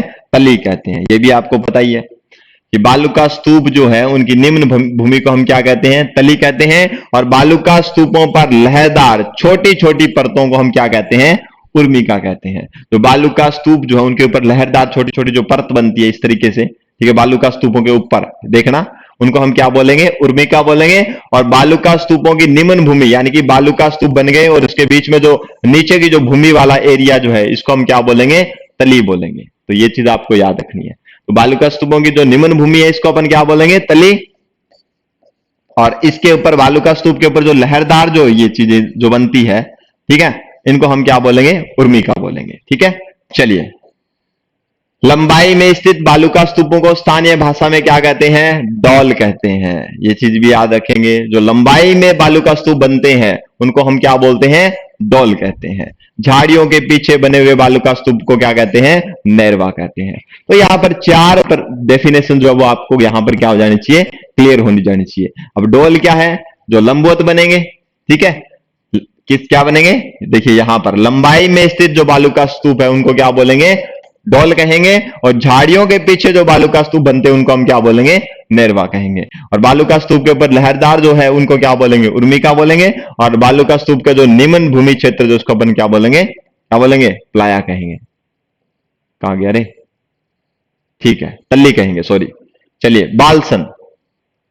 अब बालसन क्या है? देखिए यहां पर मरुस्थल का वह भाग जो पर्वतीय तथा चट्टानों से घिरा हुआ है और उनके मध्य में जल के इकट्ठे होने से बनी झील या बेसिन क्या कहलाती है? बालसन कहलाती है। क्या कहलाती है? बालसन। इंपॉर्टेंट लाइन देखो कि वो भाग जहां पर्वत और चट्टानों से घिरा हुआ है और उसके बीच में जल क्या हो जाता है? इकट्ठा, और उससे जो झील बनती है, ठीक है, कि दो पर्वत मान लो या चट्टान मान लो, उनसे घिरा हुआ क्षेत्र जो है मरुस्थल का वो भाग जो पर्वत या फिर किससे? कोई चट्टान से घिरा हुआ क्षेत्र है, उनके बीच का जो एरिया है, यहां पर अगर वर्षा जल इकट्ठा हो जाता है, ठीक है, तो वर्षा जल अगर इकट्ठी हो जाएगी तो उसको हम क्या बोलेंगे? बालसन बोलेंगे। क्या बोलेंगे? बालसन। यानी कि चट्टान और जो पर्वत जो है उनके बीच का जो एरिया, उसमें अगर पानी भर जाए तो उसको हम क्या बोल देंगे? बालसन बोल देंगे। चलिए, लाठी सीरीज क्षेत्र, यहां पर देखिए इंपॉर्टेंट लाइन है ये भी, लाठी सीरीज वाला भी इंपॉर्टेंट है आपके लिए। देखिए, लाठी सीरीज क्षेत्र पाकिस्तान की सीमा के सहारे जैसलमेर के मोहनगढ़ से पोखरण तक अवसादी चट्टानों का समूह पाया जाता है। ठीक है, और 2007 में काजरी के वैज्ञानिकों को यहां 80 मीटर लंबी तथा 60 मीटर चौड़ी पृथ्वी के अंदर बहती हुई जल की धारा मिली थी, जिसे इन वैज्ञानिकों ने भूगर्भिक जल पट्टी या लाठी सीरीज नाम दिया था। वेरी वेरी इंपॉर्टेंट क्वेश्चन यहां पर आपके लिए हो रहा है। कौन सा? कि लाठी सीरीज क्षेत्र जो है वो कहां पर है? पहले तो ये बात, पाकिस्तान की सीमा के सहारे है, जैसलमेर के मोहनगढ़ से कहां तक? पोखरण के बीच में। जो अवसादी जो चट्टान है उनको हम क्या बोल रहे हैं, उनके नीचे 2007 में 80 मीटर लंबी और 60 मीटर चौड़ी क्या है, जल की एक धारा मिली बहती हुई, और उसी जल की धारा के कारण उनको क्या बोला, जल पट्टी या लाठी सीरीज क्या कहा गया, क्षेत्र कहा गया। तो कहां पर है लाठी सीरीज क्षेत्र, याद रखेंगे कि जैसलमेर के मोहनगढ़ से लेकर के पोखरण तक जो है वो लाठी सीरीज क्षेत्र का एरिया कहलाता है। 2007 में जो काजरी के वैज्ञानिक जो थे उन्होंने 60 मीटर लंबी और 80 मीटर लंबी और 60 मीटर चौड़ी क्या देखी थी, जल की धारा बहती हुई देखी नीचे की साइड में चट्टानों, अवसादी चट्टानों के नीचे, और इसी कारण इसको क्या नाम दे दिया गया, लाठी सीरीज क्षेत्र कहा गया। क्या कहा गया, लाठी सीरीज क्षेत्र कहा गया। ठीक है, चलिए बढ़ते हैं। लाठी सीरीज क्षेत्र में कौन सी घास यहां पर पाई जाती है, याद रखेंगे कौन सी घास है, धामण, कर्ण, तड़गम व सेवण नामक स्वादिष्ट और पौष्टिक घास उत्पन्न होती है। ये नाम याद रखना कि लाठी सीरीज क्षेत्र में कौन सी घास पाई जाती है। ये दो नाम तो आप इंपॉर्टेंट ही कर लो, कौन से नाम है, ये वाले, धामण और सेवण इंपॉर्टेंट है। लाठी सीरीज क्षेत्र में धामण और जो सेवण घास जो है वो पाई जाती है, ये याद रखेंगे। सेवण घास को इंपॉर्टेंट लाइन है, गोडावन जो है उसकी प्रजनन स्थली कहते हैं। इसकी गोडावन जो है, जो राजस्थान का राज्य पक्षी जो है गोडावन, उसकी प्रजनन स्थली किसको कहते हैं, उसी लाठी सीरीज क्षेत्र को कहते हैं जिसमें सेवण घास पाई जाती है। ये इसके लिए प्रिय है, ठीक है, और यहां पर ये प्रजनन करने के लिए आता है, तो ये प्रजनन स्थली है। सेवण घास को गोडाउन की क्या कहते हैं, प्रजनन स्थली कहते हैं। चलिए आगे, राजस्थान बांगर या अर्ध शुष्क मैदानी प्रदेश। अब देखिए आपने पहले क्या पढ़ा था, काफी लंबा ही पढ़ लिया है ना। तो राजस्थान का हमने पढ़ा कौन सा प्रदेश पढ़ा था अभी ऊपर, ठीक है, पश्चिमी विशाल मरुस्थल देखा था, ठीक है। उसके बाद में हमें पढ़ना है कौन सा, राजस्थान का अर्ध शुष्क मैदान देखें, ठीक है। उसको चार उपभाग में बांटा है, और उसको कितने उपभाग में बांटा था, केवल 2 में बांटा था। कौन कौन से में, बालुका स्तूप युक्त, और दूसरा बांटा था उसमें उपभाग बालुका स्तूप मुक्त। तो 2 उपभाग में उसको बांटा था, पश्चिमी विशाल मरुस्थल को, और यहां पर दूसरा जो है उसका प्रकार, जिसको हम उत्तरी पश्चिमी मरुस्थल जिसकी बात कर रहे थे, ठीक है ना, उसको 2 कैटेगरी में बांटा था। उसके अंदर दूसरा जो पार्ट है वो कौन सा है, राजस्थान बांगड़ या फिर अर्ध शुष्क मैदान। इसको कितने उपभाग में बांटा गया है, 4 उपभाग में। पहला है घग्गर का मैदान, दूसरा शेखावाटी प्रदेश, तीसरा नागौरी उच्च भूमि, और चौथा कौन सा है, लूणी बेसिन है। तो याद रखना इंपॉर्टेंट है कि अर्ध शुष्क मैदान को कितने उपभाग में बांटा गया है, 4 में। घग्गर का मैदान, शेखावाटी का मैदान, नागौरी उच्च भूमि और लूणी बेसिन। चलिए घग्गर का मैदान। अब घग्गर का मैदान, घग्गर नदी जहां बहती है वही होगा, तो गंगानगर और कौन सा जिला आएगा, हनुमानगढ़ जिला। तो घग्गर नदी जो है वो हनुमानगढ़ और गंगानगर जिले की अगर बात करें तो घग्गर नदी का मैदान कहां पर है, गंगानगर और हनुमानगढ़ जिले में पाया जाता है। दूसरी बात हम करें, यह शिवालिक की पहाड़ियों से लाई गई जलोढ़ मिट्टी से बना हुआ है। कि घग्गर का मैदान किससे बना हुआ है, शिवालिक जो हिमाचल प्रदेश से जलोढ़ मिट्टी जो लाई गई है उससे घग्गर का मैदान बना हुआ है। और दूसरी बात अगर करें यहां पर कि घग्गर नदी के पाट को हम क्या कहते हैं, नाली कहते हैं, इसलिए यहां पर पाई जाने वाली जो भेड़ है उसको अपन नाली भेड़ कहते हैं। उत्तर पूर्वी उपजाऊ मिट्टी के क्षेत्र को हम बग्गी कहते हैं, ठीक है। तो जो घग्गर नदी का जो पार्ट है उसको अपन नाली कहते हैं, तथा उत्तर पश्चिमी उपजाऊ मिट्टी को हम क्या कहते हैं, बग्गी कहते हैं। ये भी चीज आप याद रखेंगे। तो कौन सी मिट्टी के जमाव से बना हुआ, ये जलोढ़ मिट्टी के, जो शिवालिक की पहाड़ियां जो हिमाचल प्रदेश के अंदर है वहां से जो मिट्टी आई है जलोढ़ मिट्टी, उससे बना हुआ है। और इसके पाट को, घग्गर नदी जहां जहां पर बैठी है उस बेल्ट को हम क्या कहते हैं, नाली कहते हैं। और उत्तर पश्चिमी जो उपजाऊ मिट्टी जो है इसकी, उसको हम क्या बोलते हैं, बग्गी कहते हैं। चलिए, राजस्थान के 2 शहर बालोतरा और हनुमानगढ़ जंक्शन ऐसे क्षेत्र हैं जहां पर नदी का पाट कुछ ऊपर नीचे है, ठीक है, उबड़ खाबड़ है, ये मान सकते हैं। यहां पर 2 शहर है, बालोतरा व हनुमानगढ़ जंक्शन के ऐसे 2 क्षेत्र हैं जहां पर नदी का पाट कुछ ऊपर नीचे है। आगे देखिए, लूनी नदी में अत्यधिक जल होने पर बालोतरा में बाढ़ आ जाती है। लूनी नदी में जब जल ज्यादा हो जाता है उस कंडीशन में बालोतरा जो बाड़मेर में है उसमें क्या आ जाती है, बाढ़ आ जाती है। चलिए, घग्गर नदी में अधिक जल आने पर हनुमानगढ़ जंक्शन में क्या आ जाती है, बाढ़ आ जाती है। ये भी याद रखें कि घग्गर नदी जो है जब इसमें पानी ज्यादा हो जाता है तो हनुमानगढ़ जंक्शन, हनुमानगढ़ टाउन और हनुमानगढ़ जंक्शन है तो हनुमानगढ़ जंक्शन में भी क्या आ जाती है, बाढ़ आ जाएगी। चलिए, शेखावाटी प्रदेश की बात करें जिसके अंदर अपने वाले क्षेत्र जो आते हैं, ठीक है, उसके अंदर देखिए शेखावाटी प्रदेश क्या है, बांगर प्रदेश जिसको बोलते हैं, या शेखावाटी क्षेत्र में जमीन के नीचे चने की, चने नहीं है यहां पर, चूने है, चूने की एक विशाल परत पाई जाती है। ठीक है, अतः वर्षा का पानी ऊपरी सतह पर न बहकर सतह के नीचे चूने का परतों में बहता है। पानी कहां बहता है, चूने की परत के नीचे बहता है। और अतः इस क्षेत्र को आंतरिक जल प्रवाह है, अतः इस क्षेत्र को आंतरिक जल प्रवाही क्षेत्र भी कहते हैं। शेखावाटी क्षेत्र में पानी के कच्चे कुएं खोदे जाते हैं जिन्हें स्थानीय भाषा में हम क्या कहते हैं, जोहड़ कहते हैं। क्या कहते हैं हम, जोहड़ कहते हैं। ठीक है, तो ये चीज आपको याद रखनी है कि शेखावाटी जो प्रदेश है इसके अंदर क्या है, नीचे की तरफ जो इसका धरातल जो है उसके नीचे की तरफ चूने की पट्टी पाई जाती है और इसके अंदर क्या पानी उसके नीचे से बहता है। ठीक है, तो ये चीज आपको क्या रखनी है, याद रखनी है।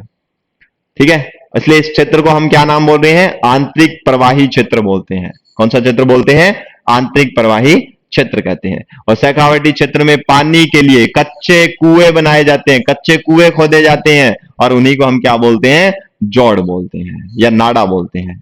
क्या बोलेंगे, जोहड़िया नाड़ा कहते हैं। ये याद रखें। ढूंढाड़ क्षेत्र में स्थानीय भाषा में कुओं को बेरा कहा जाता था। ढूंढाड़ क्षेत्र में स्थानीय भाषा में कुओं को बेरा कहा जाता था, यह भी आप याद रखें। चलिए, बांगर प्रदेश में सर्वाधिक बालू का स्तूप पाए जाते हैं जिनके मध्य वर्षा का जल इकट्ठा हो जाता है, जिसे सरिया क्या कहते हैं, सरोवर कहते हैं। ठीक है, तो सबसे ज्यादा बालू का स्तूप पाए जाते हैं बांगर प्रदेश के अंदर। ये इसने दे रखा है कि बांगर प्रदेश में बालू का स्तूप पाए जाते हैं और जब बालू का स्तूप के बीच में पानी इकट्ठा हो जाता है तो उसे हम क्या बोल देते हैं, सरिया सरोवर कहते हैं। चलिए चलिए चलिए, यहां पर देखिए, ये देखिए इस क्षेत्र जो है, इस क्षेत्र के अंदर देखना, यहां से देखिए, वह क्षेत्र जहां नदियां प्राचीन काल में बहती हो और वर्तमान में कोई नदी नहीं बहती है।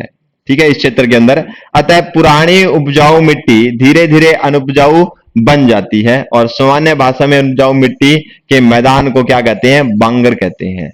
ठीक है, शेखावाटी प्रदेश। अब यहां पर क्या था, प्राचीन काल में तो कोई नदियां बहती थी, पर वर्तमान के अंदर कोई नदी नहीं बहने के कारण पहले जो मिट्टी आई थी, उपजाऊ मिट्टी आई थी, अब धीरे धीरे वो क्या होती जा रही है, बंजर होती जा रही है। और इसलिए इस मिट्टी के मैदान को, यहाँ के मैदान को हम क्या बोलते हैं, बांगर कहते हैं। क्या कहते हैं, बांगर कहते हैं। चलिए, वह क्षेत्र जहां नदियां प्रतिवर्ष बहती है, देखिए प्रतिवर्ष बहती है और अपने साथ उपजाऊ मिट्टी बहाकर लाती है, उसी उपजाऊ मिट्टी से बने मैदान को हम क्या कहते हैं, खादर कहते हैं। अब दो चीजें यहां पर आई है, एक तो बांगर आया है और एक आया है खादर।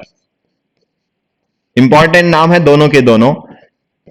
कि बांगर तो वो है कि जहां पर क्या है, अनुपजाऊ मिट्टी का मैदान है, वो क्षेत्र तो कहलाता है बांगर। और उपजाऊ मिट्टी का मैदान है या उपजाऊ मिट्टी जो है वो क्या है, खादर है। बांगर वो क्षेत्र है जहां पर पहले तो कोई, प्राचीन काल में तो कोई क्या कर रही थी, नदियां बहती थी, उस टाइम वो उपजाऊ मिट्टी लाई और वहां पर क्या हो गया, मैदान बन गया, वो बांगर मैदान हो गया। ठीक है, पर खादर के अंदर क्या होता है, खादर के अंदर जो नदियां जो है वो वर्ष भर बहती है। ऐसे नहीं है कि नदी बही और उसके बाद में रुक गई, ऐसा वाला सिस्टम नहीं है कि पहले बहती थी अब नहीं बहती है। तो वर्ष भर बहती है, तो वहां पर उपजाऊ मिट्टी आती रहती है। और उपजाऊ मिट्टी का जो एरिया जो है, वो मैदान जो है वो क्या कहलाता है, खादर कहलाता है। तो बांगर और खादर में आप दोनों क्या करना है, याद रखना है। शेखावाटी क्षेत्र में पाए जाने वाले घास के स्थानीय भाषा में क्या कहते हैं, बीड कहते हैं। याद रखना है कि चारावाई भूमि घास के जो मैदान जो, उनको हम क्या बोलेंगे, शेखावाटी क्षेत्र में बीड कहते हैं। ठीक है, याद रखें। ढूंढाड़ क्षेत्र में इन घास के मैदानों को स्थानीय भाषा में बीड़ा कहते हैं। ढूंढाड़ क्षेत्र जयपुर के आसपास का एरिया जो है, उसके अंदर जो घास के मैदान पाए जाएंगे उनको क्या बोलेंगे, बीड़ा कहेंगे। ठीक है, तो ढूंढाड़ क्षेत्र के आसपास के घास के मैदान क्या कहलाते हैं, बीड़ा कहलाते हैं। और शेखावाटी क्षेत्र में बाकी एरिया के अंदर जो घास के मैदान पाए जाते हैं उनको क्या बोलते हैं, बीड़ कहते हैं। ठीक है, ये याद रखें। नदियों के द्वारा मिट्टी के कटाव अवनलिका अपर्दन से बड़े बड़े गड्ढे बन जाते हैं, जिन्हें स्थानीय भाषा में क्या कहते हैं, बीहड़ कहते हैं। जैसे मान लो कोई नदी बह रही है, ठीक है, अब कोई नदी बह रही है तो उस नदी के कारण क्या हो जाते हैं, साइड के अंदर क्या छोटी छोटी नलियां निकल जाती है। जब पानी बहता है तो मिट्टी को काट करके छोटे छोटे पतले पतले रास्ते निकल जाते हैं, उसको अवनलिका अपर्दन कहते हैं। ठीक है, नलियों के रूप में मिट्टी का क्या हो जाता है, कटाव हो जाता है और उन्हीं के सहारे पानी क्या होता रहता है, बहता रहता है। तो उस क्षेत्र को हम क्या बोलेंगे, उससे जो गड्ढे बने उनको क्या बोलेंगे अपन, बीहड़ बोलेंगे। क्या बोलेंगे, बीहड़ बोलेंगे, याद रखें। चलिए, अरावली पर्वत श्रृंखला के पश्चिमी में अरावली से उतरती हुई उपजाऊ हरी पट्टियों को रोही कहते हैं। इंपॉर्टेंट लाइन है ये भी। रोही क्या चीज है, ध्यान रखें। अरावली पर्वत श्रृंखला के पश्चिमी के अरावली से उतरती हुई उपजाऊ हरी पट्टियों को हम क्या बोलते हैं, रोही कहते हैं। जो उपजाऊ जो है उसको क्या बोलेंगे, रोही कहेंगे। ये चीज याद रखें। नागौरी उच्च भूमि आ गई। अब चलिए इसके अंदर क्या है ये भी देख लेते हैं। चलिए, लूनी बेसिन शेखावाटी प्रदेश के मध्य, ठीक है, किसके, लूनी बेसिन और किसके बीच में, शेखावाटी प्रदेश के बीच नागौर जिले की ऊंची उठी हुई भूमि को नागौरी उच्च भूमि कहते हैं। किस किस के बीच में, आपको ये तो पता ही है, शेखावाटी क्षेत्र हो गया और नीचे क्षेत्र कौन सा, लूनी क्षेत्र है।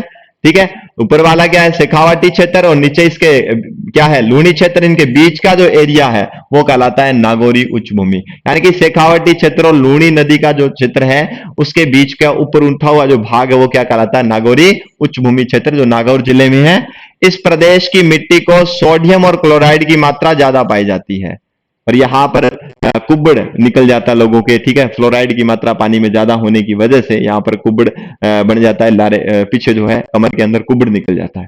ठीक है, इसको कुब्बड़ पट्टी भी अपन बोल सकते हैं। चलिए चलिए बात करें यहां पर। देखो, इस प्रदेश में मिट्टी में सोडियम क्लोराइड ज्यादा है और इस प्रदेश में समुद्र तल से औसत ऊंचाई कितनी है, 300 से 500 है। समुद्र तल से इस क्षेत्र की ऊंचाई कितनी है, 300 से 500 मीटर। सर्वाधिक खारे पानी की झील इस क्षेत्र में नागौरी उच्च भूमि में पाई जाती है। और कौन कौन सी पाई जाती है ये भी आपको पता होना चाहिए। सांबर पाई जाती है और डीडवाना, नागौर वाली, कुचामन, ये झीलें जो है ये इसके अंदर है पाई जाती है। खारे पानी की झीलें हैं सांबर, डीडवाना और कुचामन, वो इसी क्षेत्र में नागौरी उच्च भूमि के अंदर पाई जाती है। और समुद्र तल से इसकी ऊंचाई कितनी है इस भूमि की, 300 से 500। चलिए, जहां केसिका तव पद्धति से नमक जो है वो क्या किया जाता है, तैयार किया जाता है। ये चीज याद रखें। हरा कबूतर, कौन सा कबूतर, हरा कबूतर उत्तर प्रदेश में पाया जाने वाला हरियल पक्षी है। ठीक है, हरियल पक्षी है और जो कभी जमीन पर नहीं बैठता है। ठीक है, तो हरा कबूतर जो है, जो उत्तर प्रदेश में पाया जाने वाला जो हरियल पक्षी है वो है जो कभी भी क्या नहीं होता, जमीन पर नहीं बैठता है। ये लाइन आई है यहां पर। चलिए, राजस्थान में हरे कबूतर नागौरी उच्च भूमि तथा सरिस्का अभयारण्य अलवर में पाए जाते हैं। इंपॉर्टेंट लाइन आपके लिए, कहां पर पाए जाएंगे हरे कबूतर, तो याद रखेंगे हरे कबूतर नागौरी उच्च भूमि तथा सरिस्का अभयारण्य जो है अलवर में, उसमें पाए जाते हैं। तो हरा कबूतर सरिस्का अलवर में पाया जाएगा और नागौरी उच्च भूमि में पाया जाता है। ठीक है, चलिए चलिए चलिए चलिए, ठीक है, बढ़ते हैं आगे। लूनी बेसिन, तो लूनी बेसिन कहां पर है, ये चीज याद रखें, कहां पर है ये भी देखें। नागौर, पाली, जोधपुर, बाड़मेर, जालोर क्षेत्र में इस बेसिन में पाया जाता है। तो ये बेसिन जो है वो कहां पर है, नागौर में, पाली में, जोधपुर, बाड़मेर, जालोर, इस क्षेत्र में पाया जाता है। ठीक है, चलिए, छप्पन की पहाड़ियां, छप्पन की जो पहाड़ियां वो कहां पर है, देखिए यहां पर देखिए, बाड़मेर इसी क्षेत्र के अंतर्गत आता है और उच्चावच तथा शुष्कता की दृष्टि से मरुस्थलीय प्रदेश को 4 उपभागों में बांटा गया है। अब देखिए आगे कौन से उपभाग है मरुस्थलीय प्रदेश के, महान मरुस्थल, पहला कौन सा मरुस्थल है, महान मरुस्थल, जो भारत और पाक सीमा के सहारे पूर्णत बालुका स्तूपों से आच्छादित प्रदेश है।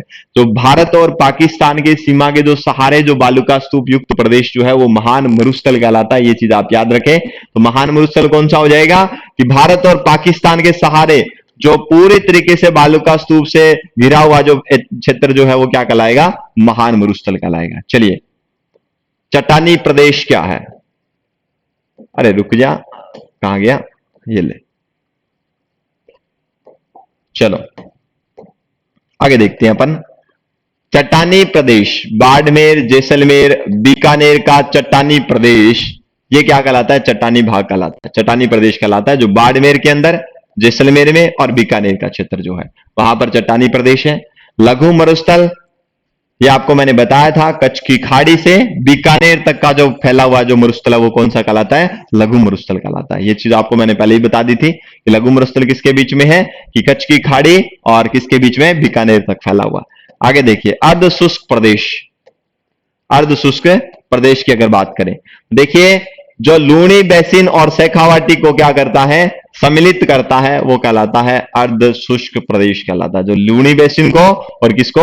शेखावाटी को क्या करता है? शामिल करता है। ठीक है, चलिए बढ़ते हैं आगे। चलिए ये वाला सिस्टम जो है भूगर्भिक के अनुसार योसिन, चलिए देखते हैं इसके अंदर क्या कुछ नई चीज है।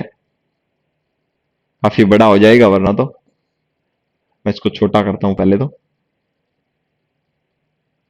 चलिए देखते हैं चीनी, अपन देखते हैं इसके बारे में। कोई ज्यादा बड़ी चीज तो नहीं है ना। चलिए ये अपने लिए, और रुको, इसको देखते हैं। क्या मुस्लिम अफ्रीका के सहारे, ये देखिए यहां से स्टार्ट करते हैं अपन। देखिए यहां पर क्या चीज दी हुई है आपको? उत्तर पश्चिमी मरुस्थलीय प्रदेश विश्व का सर्वाधिक आबादी वाला मरुस्थल है। ये इंपॉर्टेंट लाइन है, आप याद रखें कि उत्तर पश्चिमी मरुस्थलीय प्रदेश जो है वो विश्व का सर्वाधिक आबादी वाला प्रदेश है।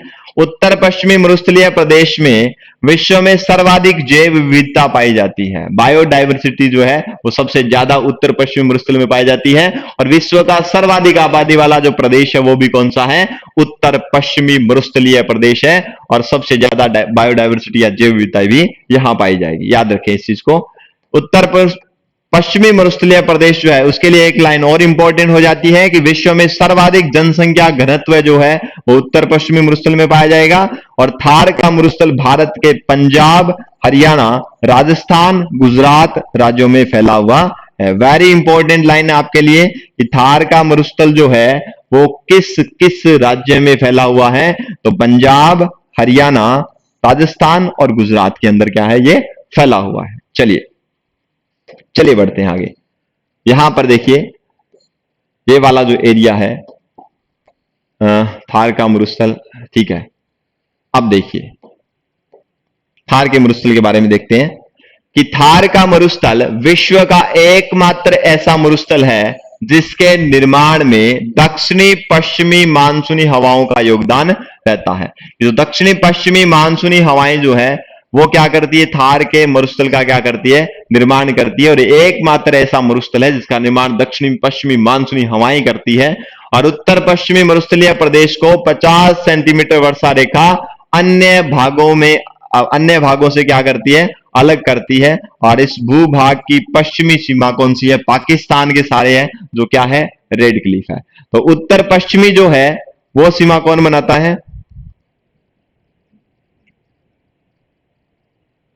चलो ठीक है, तो देखिए थार का मरुस्थल विश्व का एकमात्र ऐसा मरुस्थल है जिसके निर्माण में दक्षिणी पश्चिमी हवाएं, मानसूनी हवाएं योगदान करती है। और 50 सेंटीमीटर वर्षा रेखा अन्य भागों से अलग करती है। तथा इस भूभाग का पश्चिमी सीमा कौन बनाती है? जो पाकिस्तान के और भारत के बीच में लगती है रेड क्लिफ रेखा बनाती है। चलिए आगे देखिए, आगे देखते हैं यहां पर उत्तर पश्चिमी मरुस्थलीय प्रदेश में पाई जाने वाली वनस्पति जो है वो कौन कौन सी वनस्पति पाई जाती है यहां पर? तो देखिए केर पाया जाता है, बेर पाया जाता है, फोग और बबुल और खेजड़ा और सेवण घास यहां पर पाई जाती है, क्योंकि इनको पानी की बहुत ही कम जरूरत पड़ती है, इसलिए इस प्रकार की वनस्पति यहां पर पाई जाएगी। चलिए नेक्स्ट देखते हैं। उत्तर पश्चिमी मरुस्थल प्रदेश में बहने वाली प्रमुख नहर इंदिरा गांधी नहर है। कौन सी नहर है? इंदिरा गांधी नहर बहती है यहां पर, ये चीज याद रखें। राजस्थान के प्रमुख अकाल के बारे में भी अगर हम थोड़ा सा देख लें तो देखिए राजस्थान में सूखा जो है, ठीक है, यहां पर देखिए तो राजस्थान में क्या है? सूखे के कारण होने वाले अकाल को तीन भागों में बांटा गया है। पहला है अन्न का काल, और अन्न और चारे दोनों का काल, और एक है त्रिकाल। ठीक है, तो पहला अन्न का काल अनाज का, और उसके बारे में चारे अनाज का, और फिर तीन काल, ठीक है, त्रिकाल जिसको बोलते हैं। तो तीन प्रकार के अकाल के बारे में विभाजित किया गया है। तो देखिए, राजस्थान के जैसलमेर, बाड़मेर, जोधपुर जिले अकाल की स्थिति में सर्वाधिक प्रभावित होते हैं। चलिए, तो कौन कौन से जिले? जैसलमेर, बाड़मेर और जोधपुर, ये अकाल से सबसे ज्यादा पीड़ित होंगे। और कर्नल जेम्स टॉड ने अकाल व सूखे की समस्या को प्राकृतिक रोग कहा है। तो अकाल और जो सूखे की जो समस्या जो है, उसको कर्नल जेम्स टॉड ने क्या नाम दिया है? प्राकृतिक रोग कहा था। ठीक है, नेचुरल डिजीज जिसको बोलते हैं। ठीक है, और सबसे ज्यादा इफेक्टेड कौन कौन से जिले हैं? जैसलमेर, बाड़मेर और जोधपुर है। ठीक है, चलिए, फॉय सागर और राजसमंद झील का निर्माण अकाल राहत कार्यों में ही करवाया गया था। ये भी चीजें याद रखें कि फॉय सागर और राजसमंद झील जो है, उसका निर्माण भी अकाल से पीड़ित जो जनता थी उसको राहत दिलाने के लिए किया, इसका यूज है किया गया, या इसका निर्माण किया गया था। चलिए, चालीसा का अकाल कब पड़ा था, ये चीज भी आप देखें। 1883 ईस्वी में पड़े अकाल को कहा जाता है चालीसा का काल। पंचकाल 1812 और 13 में पड़े अकाल को पंचकाल कहा जाता है। सहसा मुंसा अकाल 1842 और 43 में पड़े विनाशकारी अकाल को कहा जाता है। और त्रिकाल की बात करें तो 1868 और 69 में जो अकाल पड़ा था उसको त्रिकाल कहेंगे।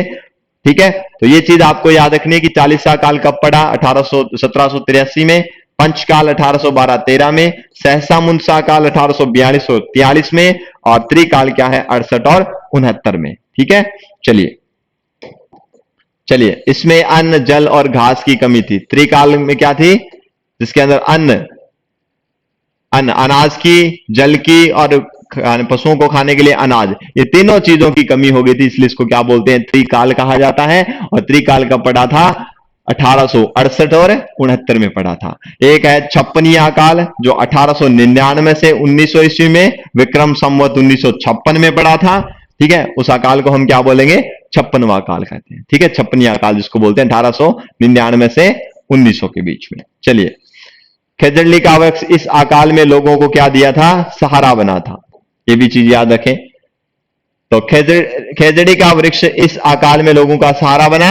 वृहद अकाल या मैक्रो ड्रॉट 2002 और 3 में पड़ा था। और यह 100 वर्षों में सबसे भीषण अकाल था। 100 वर्षों में पड़ने वाला सबसे भीषण अकाल कौन था?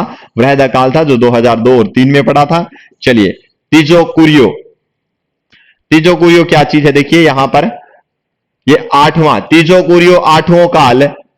राजस्थान में हर तीसरे साल एक छोटा अकाल पड़ता है, और हर 8वें साल एक बड़ा अकाल पड़ता है। इसे तीजो कुरियो आठवां काल कहते हैं। तीसरे साल जो है वो एक छोटा अकाल पड़ता है, और 8वें साल हम बड़ा अकाल पड़ता है। इसे तीजो कुरियो आठवां काल कहते हैं। चलिए, अब बात करते हैं मध्यवर्ती अरावली प्रदेश की बात करें। ठीक है, तो अरावली प्रदेश के बारे में अपन देखेंगे। ठीक है, तो यहां पर हम अगर बात करें तो लगभग काफी समय से आपने डिस्कस किया था कि किस किस प्रकार से यहां पर राजस्थान की ज्योग्राफी के अंदर किस प्रकार से क्वेश्चन आ सकते हैं, किस प्रकार से यहां पर क्वेश्चन पूछे जा सकते हैं। थ्योरेटिकल पार्ट के रूप में हमने यहां पर डिस्कस किया।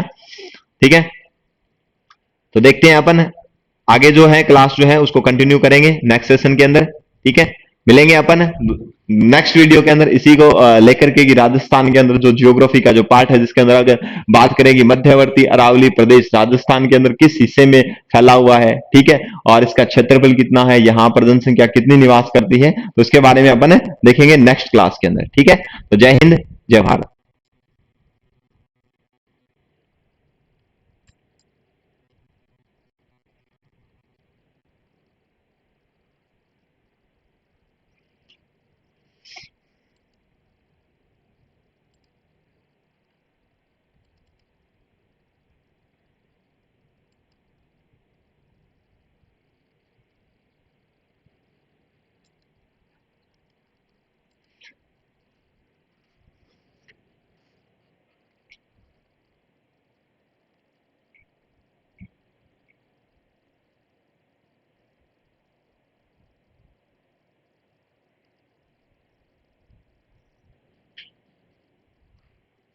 अब बात करें कि भाई 61% हिस्सा तो बनाया, और इसके अंदर कौन कौन से जिले शामिल हैं, तो याद रखना इधर वाले जो साइड वाले जिले जो है, इधर की साइड है, वो सारे के सारे आएंगे। कौन कौन से? देखिए ध्यान से, श्रीगंगानगर, जिसे राजस्थान का कमाऊ कूद कहा जाता है, याद रखना इस चीज को, क्या बोलते हैं इसको, राजस्थान का जल संग्रहण करने की एक युक्ति थी उस टाइम में, ठीक है ना। जाता है जिसे सरिया क्या कहते हैं, सरोवर कहते हैं, ठीक है। तो सबसे ज्यादा बालू का स्तूप पाए जाते हैं बांगर प्रदेश के अंदर, ये इसने दे रखा है कि बांगर प्रदेश में बालू का स्तूप पाए जाते हैं, और जब बालू का स्तूप के बीच में पानी इकट्ठा हो जाता है तो उसे हम क्या बोल देते हैं, सरिया सरोवर कहते हैं। चलिए